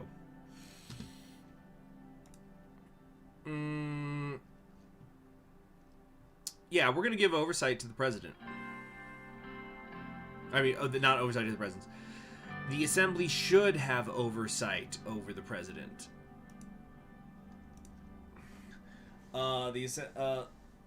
This law is particularly dangerous for you in this case. We'll be going against the old guard.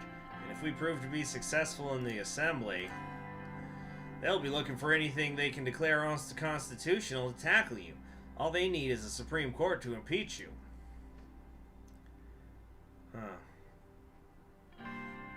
What if we don't succeed? The court can have me impeached for this, or maybe reforms are not such a great idea after all. We should define a better impeachment process, or we could even remove impeachment altogether. Oh, absolutely not. Let's see here. Merrick says, give Congress power, weaken yourself, and assassinate Hawker. That would make things a lot easier.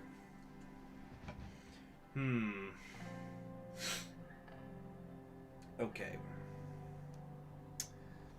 How about we... I think the better process is the language that we want to do here, because I don't want to say, what if we don't succeed, the court can have me impeached for this, because then that makes it sound like we're coming from a place of real politic. No. What you, the chat, voted on is we wanted a reformist Democrat.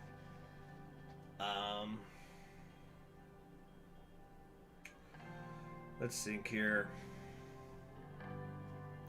Let me get a sip of water.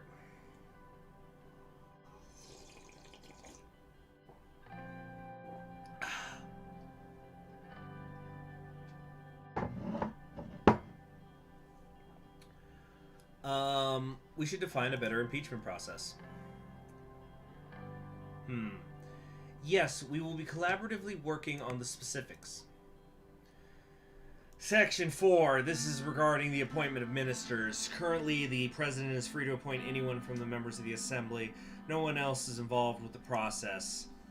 There's a definite demand to involve the assembly in the process. We can introduce a confidence vote, or we can involve the assembly more in the process. Or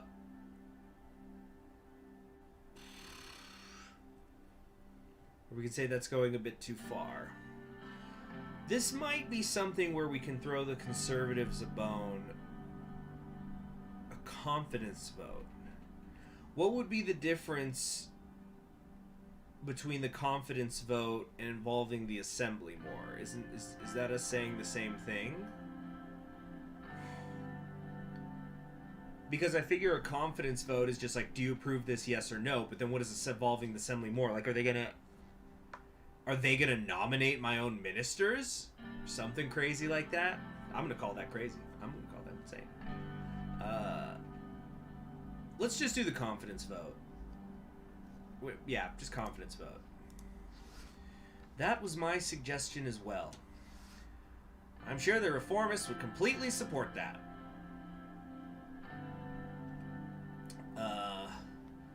The fifth section is about our infamous electoral threshold.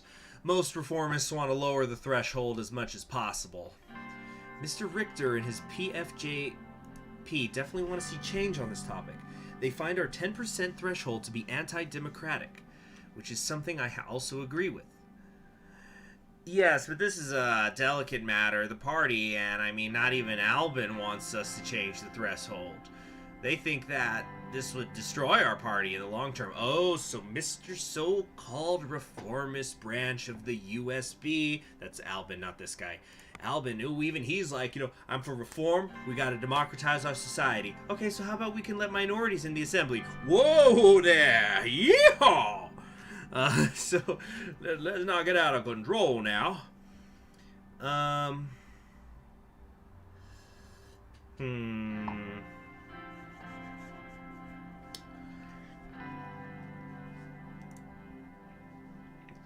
Not wrong. Not wrong. The 10% threshold is what allowed us to control half the assembly with only a 30% majority in the elections. The high threshold is the reason why Swedish politics has become so isolated. We should definitely work to decrease the threshold. Do you think this would really hurt the party, or this is out of the question? Yeah, we're going to decrease the threshold.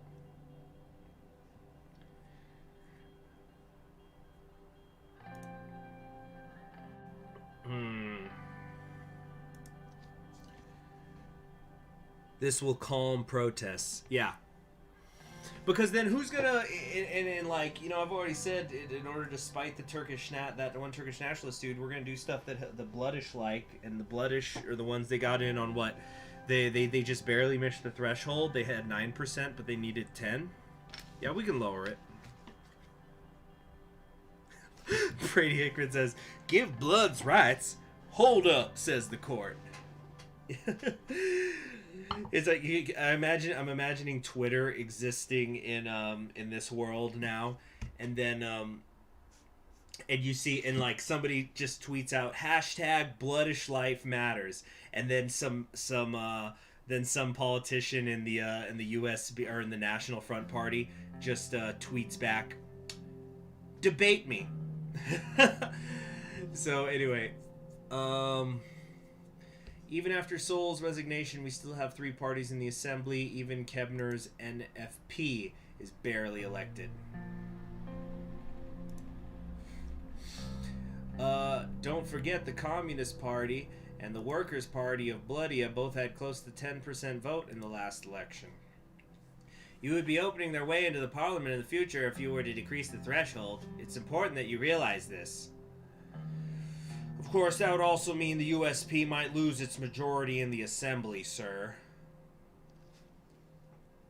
Okay. Surge is suggesting we can make changes on some issues to gain certain wings' support.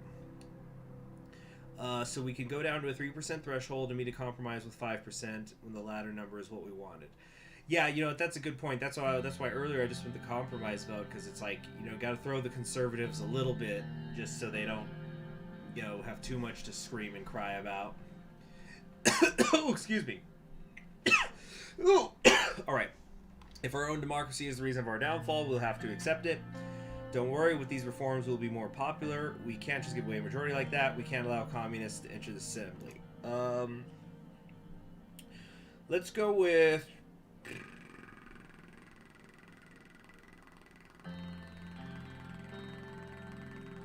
I kind of want to say with these reforms we'll be even more popular. But I don't know, that makes it sound like we're doing reforms just so we get reelected. We're kind of doing this the Lyndon Johnson way. You know, it's like, now we're in power, now we can help people. By the way, I was reading a little bit of a Lyndon Johnson biography yesterday written by a woman who actually used to work for him. And she told this story about this time he was complaining about, because he really did want to help people. That does seem to have been a sincere belief of his. But he also wanted to be thanked for it all the time. And so he told this story about how he visited this poor family in Appalachia, and they had like 7 kids. All the kids were starving, they were sick, and he's like, I'm gonna get you help right away. And then he noticed when he was leaving their teeny home that they had 2 pictures up on the wall, like as you were leaving, and one was a picture of Jesus Christ and the other was of JFK, which was not uncommon back then, and especially with Mexican families or like Catholic families. But anyway, and I don't think he mentioned that they were particularly Catholic, but like, yeah, so you had Jesus and JFK next to each other, and he was just like, he didn't say this to them, but he said this later. He was like, man, I'm the one who's fucking helping them. You know? Okay, let's see here. Search says, you meet with the leaders of the wings later, so you can go down a super low threshold here, then walk back to what they really want in order to get them to think they won. Yep. Anyway. So I'm going to say, I'm going to be super hoity-toity and say, if our democracy is the reason for our downfall, we will have to accept it. Let's be super, just, you know, put ourselves up there on a pedestal. I agree with you, Mr. President. Hey, my favorite minister is agreeing with me. Section 6. This is about the presidential decrees. Reformists demand more limitations to the president's executive powers. Mr. Richter has demanded them to be completely removed. Maybe because you'll never be president, bitch! So you don't care about decreasing their power. Anyway. I have suggested to bring some limitations to decrees regarding their applicability. While we keep them, we should make sure that they will only be used in emergency situations. I would also make it dependent on an enabling act. We should also make it dependent on an enabling act from the Assembly. Sure, it would make the whole process longer, but as long as we have a majority, nothing really changes. Let's see.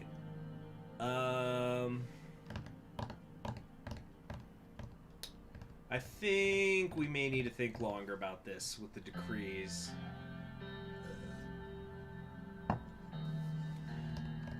Let's see. I don't think presidential decrees need reforms. We'll work with the reformists to limit the use of decrees. You know what? We talked about like walking things back for the conservatives. We don't want to give the reformists everything right away. You know, sometimes you gotta play a little hard to get. Make them chase you a little bit. So here's what we're gonna do. We're gonna say I need to think longer about this, so that way later on when we're talking with Richter and when we're talking to Calvin and the reformists, so we'll what we'll do is, yeah, and so then later on, you know, when Richter's like, you have to do this, Mr. President, then I'll let him quote unquote convince me that I have to limit the decrees.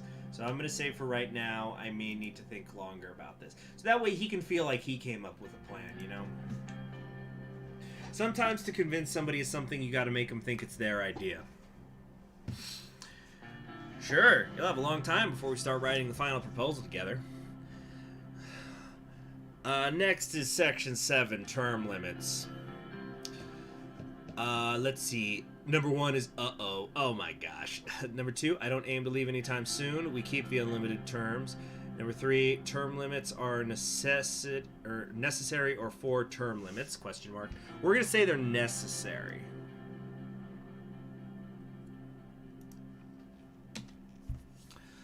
I agree. We cannot allow someone like Sol holding on to his seat for 2 decades again.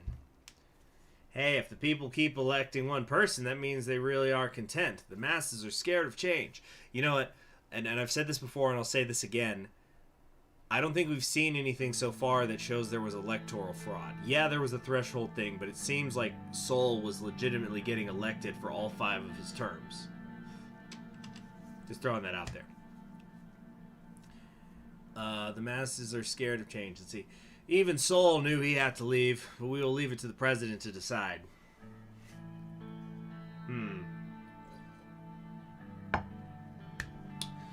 Let's see here. We can say, yes, he did, but it took a long time. I agree. People should be able to elect the same person if they want to, or I will take my time and seriously consider the options before settling on one.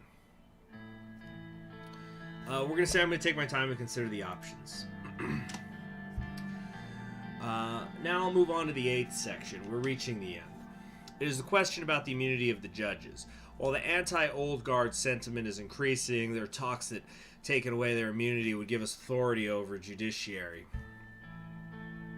I do not support taking away their power for yourself, Mr. President. The judiciary must be independent and long-lasting. While I agree that the current court members are problematic, there is no way to resolve it. The law is supposed to ensure the judiciary's independence by giving legal protection so they can't be pressured.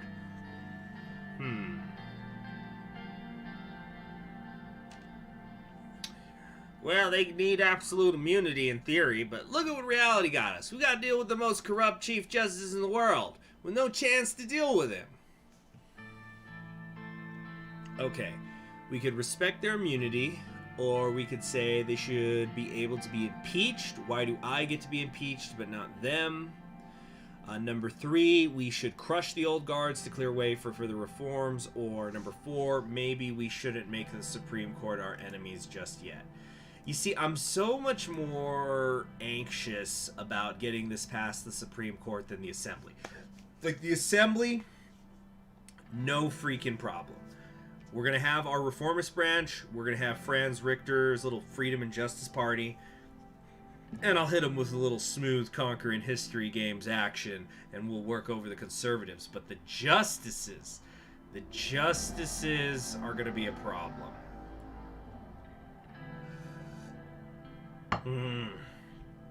So, like, I feel that if we say that they can be impeached, or even worse, if we're going to say we're going to crush them,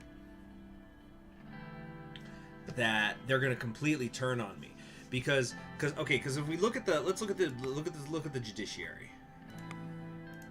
You see, so we've got 3 reformists. They're going to work with us. Yeah, great question, Merrick. I was just going to say, we've got these 3 reformists. Let's go ahead and lock those 3 down. But we've got Heron and Orso Hawker here, who we've got to figure are absolutely never going to work with us.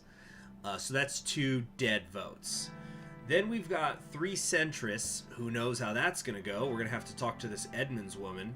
And then we've got 3 conservatives, 3 more old guard who may or may not work with us.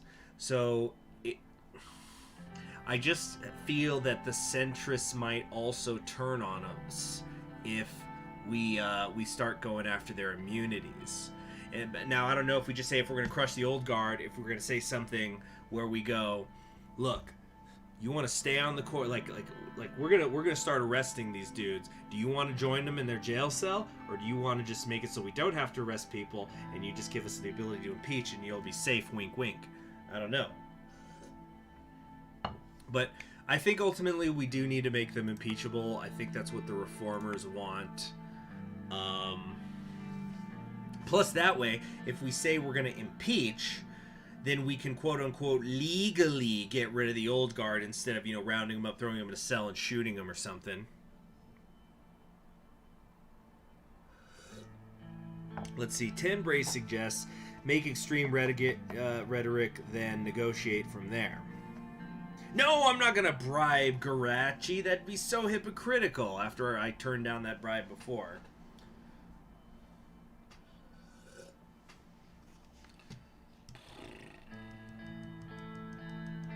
Let's see here.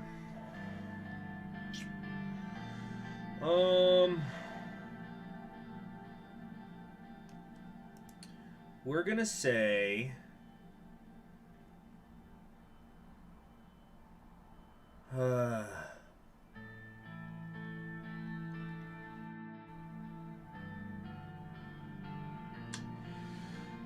we've already got enough stuff to negotiate with us down. We're going to say they should be impeached. Why should I get to be impeached but not them? Although I don't like how that's phrased. Bribe him, then arrest him for corruption? Is that seriously something you could do, Santiago? That's so fucked up. It's like, he took bribe money and I have the receipts from my bank account to prove it.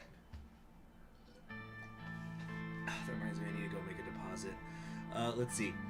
They should be able to be impeached. Why do I get to be impeached with them? Exactly. It would be tougher to persuade the judges with this. Mrs. Edmonds may not want to cooperate with you if they believe you're going to get rid of them afterwards. Okay, so this is the centrist, right? Oh, yeah, we already read her thing. First woman to serve in the Supreme Court, where I was a little confused. All right.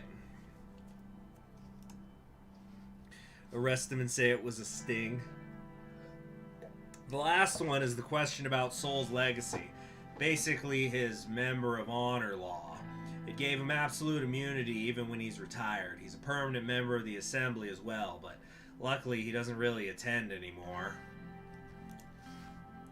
According to the Constitution, the Member of Honor not only has legal immunity, but the state also covers most of their expenses, as well as providing security at all times.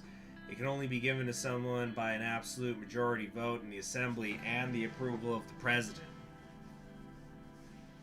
Huh. That's interesting. So I thought the Member of Honor was just something that was automatically given to former presidents, but I guess you can create new Members of Honor? That's actually really fucked up. So I can just, like, what? I can have my frickin' plumber turned into a Member of Honor if he gets a majority vote in the Assembly? Yeah, we're going to have to switch some shit with him. That's why only Tarquin Sol has that title. He gave it to himself right after his military coup. This law is basically made to save the colonel and has a symbolic importance for Swordland because of it. We must get rid of the senseless law that protects him. He should be able to face justice for the atrocities that has taken place during his rule.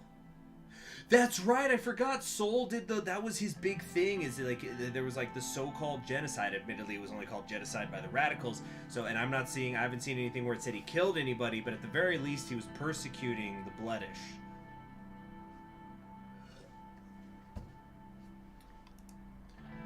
Let's see here. We abolish the position, respect the law, keep the title, but take away the immunity.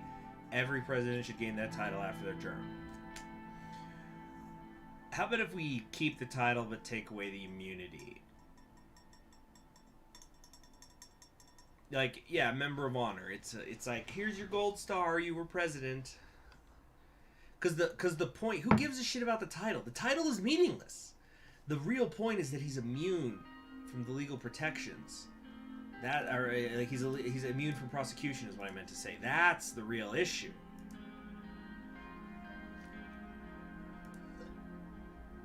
Let's think here. I think what we have to do.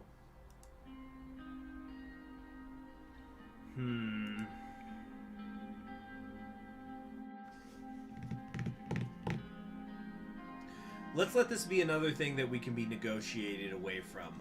So what we're going to say is we're going to abolish the position, but we'll get negotiated down from it, is what I'm thinking. Right?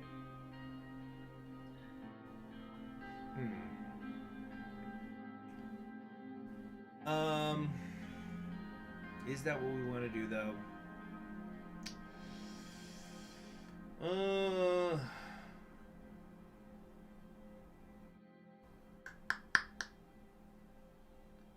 How about we...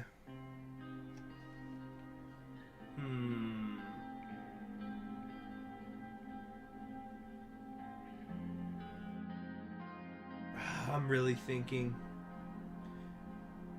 It's a good bargaining chip. Yeah, we're gonna threaten to abolish it. We're gonna say we're getting rid of it, and then you know, Gloria's gonna come in running and going, "What the fuck?" And I'm gonna say, "All right, you won. He gets to keep the member, and we'll just get rid of the immunity. You know, we'll meet him in the middle."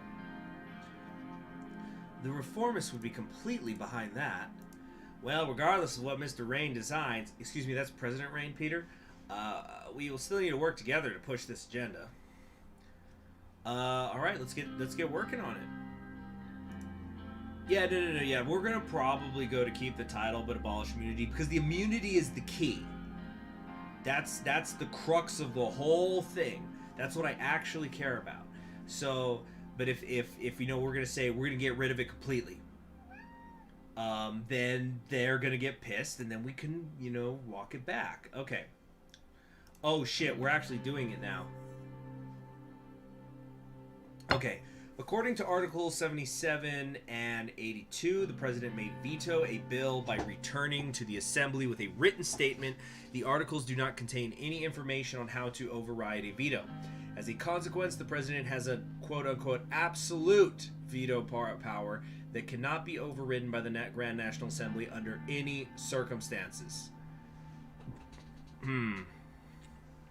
You make the draft and then negotiate. Okay, so I want to be sure, for those of you who've played this before, so this is not going to completely lock me in, right? Like, I'm getting a sense of what it is I want to do, but, let's see here. Oh yeah, we're not going to remove vetoes. Hell no. Bitch, I'm still president. People want me to do some shit. The new Constitution will allow the Grand National Assembly to override a veto with a 3/5 or 60% majority. Okay, well this is useful, because I've got somebody saying this is going to lock me in, and then right under that saying this does not lock you in. But most people seem to say this will not lock me in. Alright, let's do the limit vetoes. The new Constitution will allow the Grand National Assembly to override a veto with a 3/5 majority. Number 2, so there's what, 9 sections, I think?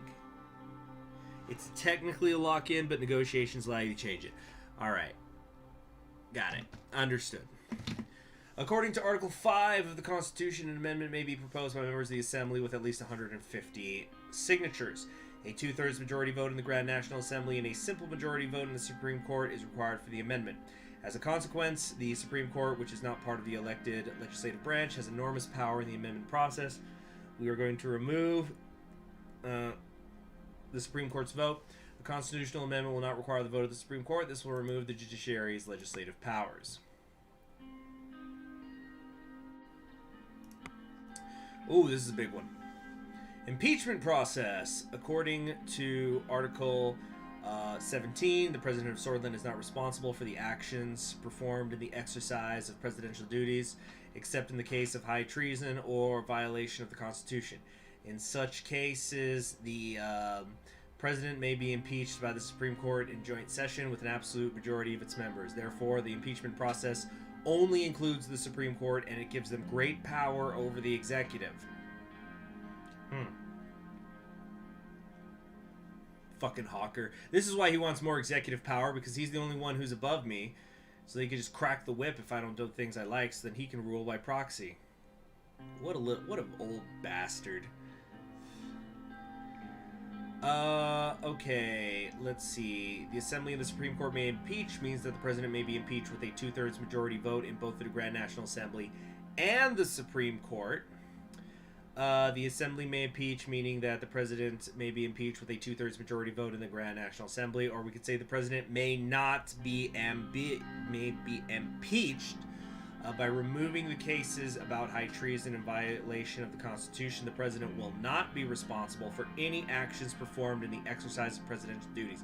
Funnily enough, we think of France as a legal country, but I'm pretty sure that the president can't be tried for any sorts of crimes while he's still president. Could be wrong on that. Or we could say do not change. See, this is kind of tricky because... You know what? I need to check something. Let's look at the Supreme Court. Let's read on the Supreme Court. The Supreme Court of Swordsland is the highest legal body for constitutional and judicial review. It examines the constitutionality in respect of both form and substance of laws, decrees having the force of law, and the rules of procedure of the Grand National Assembly. If necessary, it also functions as the Supreme Criminal Court to hear any cases raised about the President of Swordsland, members of the Cabinet, or presidents and members of the High Court. The justices of the Supreme Court may hold their office during behavior. The Supreme Court has the right to review enactments both before and after review, and it can it can invalidate whole laws or governmental decrees and prevent their application in future cases. The Supreme Court also functions as the second legislative body. When a proposal to change the Constitution of Swordsland passes the Grand National Assembly of Swordsland, giving them the final vote on constitutional changes, it's currently held by Chief Justice Orso Hawker, who was elected with a majority of 7 to 4 in 1937. Okay, so what's missing here? Oh, yo, Terran Crew, does that seriously happen in the game? Well, yeah, what did I just predict? Yeah. Anyway, how do you actually get on the Supreme Court? I don't see something that actually says how that's done. Are they appointed by the president? Like, is that how Hawker got on? Or was that just when, you know, Colonel Sol was making his new government? But, like, is that the actual law? Appointed him as judge of the Second Supreme Court. Okay, so I pick the Supreme Court. So it's like the United States. I nominate, except without having. I don't need the Assembly to approve them, presumably. Okay. I think. Alright, this is going to sound weird, but understand my logic. The conservative branch of my own party wants the president to have as much power as possible, right? Broadly speaking. That seems to be, when in doubt, give the president power. And so I think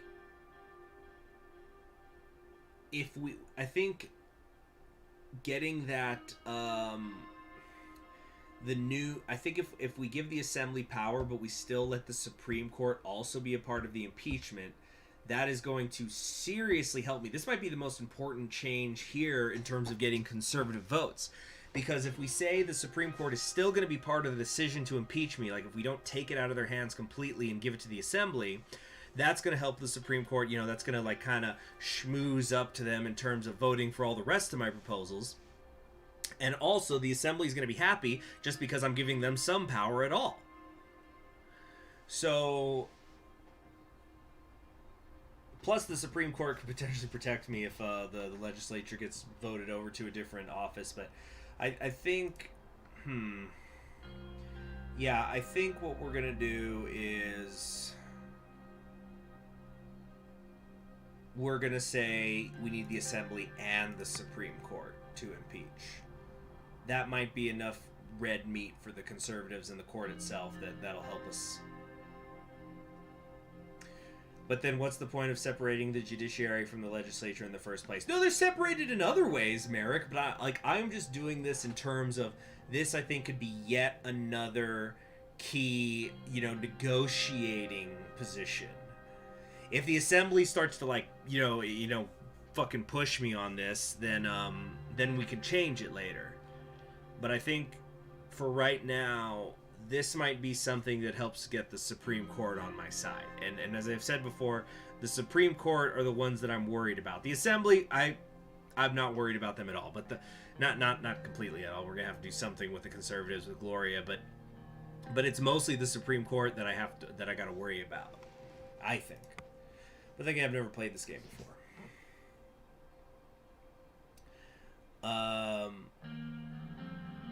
Alright, so According to the Constitution, the President appoints the ministers to the Council of Ministers from elected members of the Assembly. This requires no confidence vote from the Grand National Assembly. Didn't we choose confidence vote? Grand National Assembly may nominate a list of ministers which the President may approve. No. Confidence vote will be required. The President may nominate ministers which will require a confidence vote from the Grand National Assembly for your appointment. See, Tenbray says, if 2 of the 3 branches of government want to screw over the 3rd, then you know something big must have happened to get that level of cooperation. There you go. Okay, electoral threshold. According to Article 50, a political party needs a minimum of 10% of the total national vote to win seats in the Grand National Assembly. The votes of the parties who pass the threshold are redistributed proportionally, meaning the United Swordland Party, which currently holds the lead, would be the main beneficiary. Okay, so we're going to go low. We were going to go low. Like, if there was a threshold of 0, I was going to pick 0, because this is going to be a good negotiating tactic. Because both of these, like, the 8% threshold is going to be what helps the commies and what helps the bloodish, and, like, you know, that's going to make... And, you know, I kind of do sort of hope that some of them are going to turn and vote for us, actually, because we're helping them in a weird way. But, we're going low as can be. They're negotiating. The new constitution will have a 3% threshold for political parties. This would allow many smaller parties to be elected in the next elections, significantly reducing the power of the USP. Yeah, but we can always just like make them work with us and shit. In Canada, the Prime Minister appoints without needing approval for judges. Yeah, in the US it's different. Here it's the President appoints, but then the Senate, which is the upper branch of the legislative body, has to then approve it. Okay, Section 6, Presidential Decrees. About halfway there, y'all. A little over halfway. According to Article 18 and 51, the President is able to issue decrees on political, social, and economic issues that would carry the force of law. They would not contradict the Constitution or are subject to judicial review. Therefore, the President may issue decrees on many subjects without going through the Grand National Assembly. However, the Assembly may pass legislation on the same subjects to override presidential decrees. Decrees will require an enabling act. The President will not be able to issue decrees that would carry the force of law without an enabling act from the Grand National Assembly. We could remove decrees. The President will not be able to issue decrees that would carry the force of law, making the Grand National Assembly the sole lawmaking authority. I think we're fine in the middle right now. Yeah. Radical centrism, y'all. That's what y'all voted on in the early live streams. Term limits. According to the Constitution, the President shall be elected for 4 years. However, there is no mention of a term limit, allowing one individual to be able to run, be elected, and serve as President without limits. We can say 2 terms. No person shall be elected to the office of President more than twice, or do not change.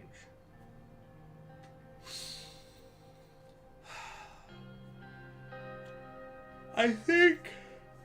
Let's save the no term limits for when I'm doing an extremist run. 2 terms. Let's save it for when I go, like, far right and I want to, you know, 100 years, PresidentReign.com. Okay. So the number 8, immunity of justices. This is going away. The Constitution gives the justices of the Supreme Court total immunity and describes no procedure of impeachment, making them untouchable by the other branches of government. Oh, okay, so we can choose to modify this and that judges can be impeached by the Assembly. By the Assembly? Oh, that makes sense. The Supreme Court justices may be proposed to be impeached on the legal grounds of unconstitutional behavior. A valid impeachment proposal will require a 2/3 majority decision of the Grand National Assembly to impeach the individual justice. Kind of thought that I'd be a part of the process, but okay. So yeah, judges can be impeached by the Assembly. This could be... No. Actually, no, it won't. I'm stupid. This is actually gonna... This is gonna make it harder. Because I was gonna say that we can say, I got the Assembly on my side and we can get rid of any of you justices if you don't pass this thing. But no, what we're doing is we're proposing to then make it that we can impeach them, but we can't do it yet. So that's actually not going to work. In fact, this, I think, is going to be... This might be the biggest sticking point we're going to have with the justices, because I could, like, you know, trying to get the centrists to work with this might be tricky, saying that, like, we could lose their jobs. Alright, I think this is the last one. Honorary membership of Tarquin Sol. Article 99 of the Constitution defines the member of honor... Title, its appointment procedure, as well as the rights their members may exercise. A member of honor has absolute immunity and is considered to be a permanent member of the Grand National Assembly. They are given control of their own personal security team, provided by the state's presidential guards. A member is also eligible to live in a special private residence provided by the state for free. The only person who holds the title is Tarquin's soul. So we can abolish the membership. We can say every president is an honorary member. So that actually makes it stronger. Or we could say abolish immunity of honorary members. Or we could say do not change. So we already discussed this. What we're going to do is we're going to abolish it completely. We'll maybe negotiate it so that Sol can keep the title, but he's going to lose his immunity.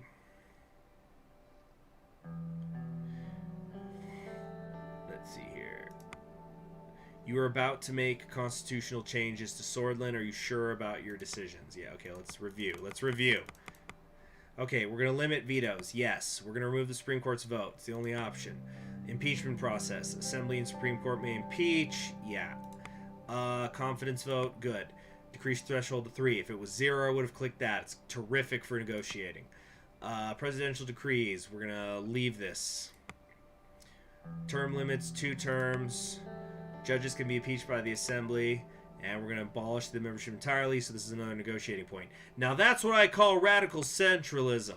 Coming to you, to a record store near you.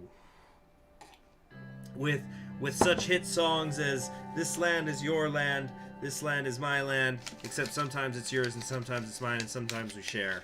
It's a bit of a wordy one. Yeah, we're sure about the decision. Let's go. After I made the final changes for the proposal, I showed it to my team. They read the changes and discussed it among themselves. Lucian spoke afterwards. Looks like the amendments are ready to be proposed. But I have to say this too. The new electoral threshold will be really difficult for the party to accept. Our guys are not fond of that idea. Yeah, that's true. It'll be tough to get all their support. Some of our members may try to openly fight against this. Yeah, oh yeah, it's grilling time.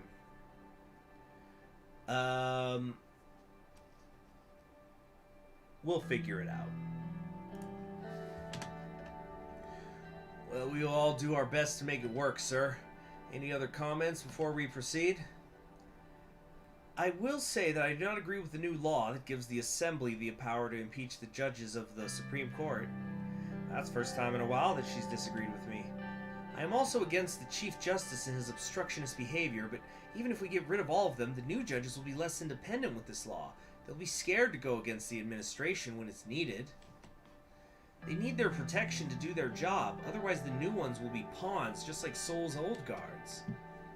But it's more important that we get rid of the old guards, Mrs. Morgna. After the obstacles are gone, we can strive to make it better.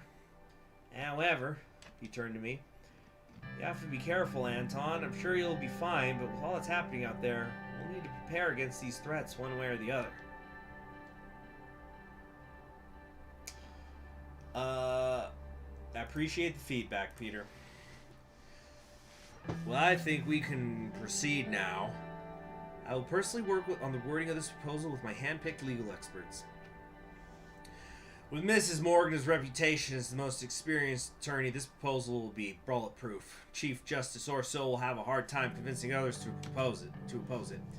In the meantime, you must introduce this proposal to our party. You will need to get them to back us if we want it to pass the Assembly. Alright. Sir, I advise you to first talk to the leaders of both conservative and reformist wings of the party. As far as I'm aware, Minister Calvin supports the reforms already. Mrs. Tory will be the real problem. She became the real heavyweight after we left for the executive. Advice for the speech? Sir, you're pretty well versed in speeches. You know the party. Just make sure you get them hyped up about the reforms. And don't show any weakness. You must also be prepared to reconsider the proposal if it comes to that. Thanks for the advice. Wish you good luck with the party, sir. I think we can end the meeting here. We all shook hands and they left the room. Save game! We're done. Okay, so I guess in the next episode, which should be tomorrow, we're gonna negotiate for the Constitution with. So I guess we're gonna have to talk with Gloria, Tori. We're gonna have to talk with Clavin or Clavin, right? Because the L comes first. The reformist wing of our party, and then of course the PFJP, the opposition party. I anticipate that it's going to be extremely easy to get him on our side. So thank you very much, everybody, for joining me. This was a heck of a stream. Woo, it has been a long day for working on the channel, let me tell you. But thank you very much. And we're gonna, we'll stream some more Suzerain at some point tomorrow. If you don't mind, could you please drop a like on your way out? I'd appreciate that. And tomorrow, let's see, we're done with Mal's Legacy. If I do a stream during the day tomorrow, I think we're gonna do some Battle for West Noth. See you then.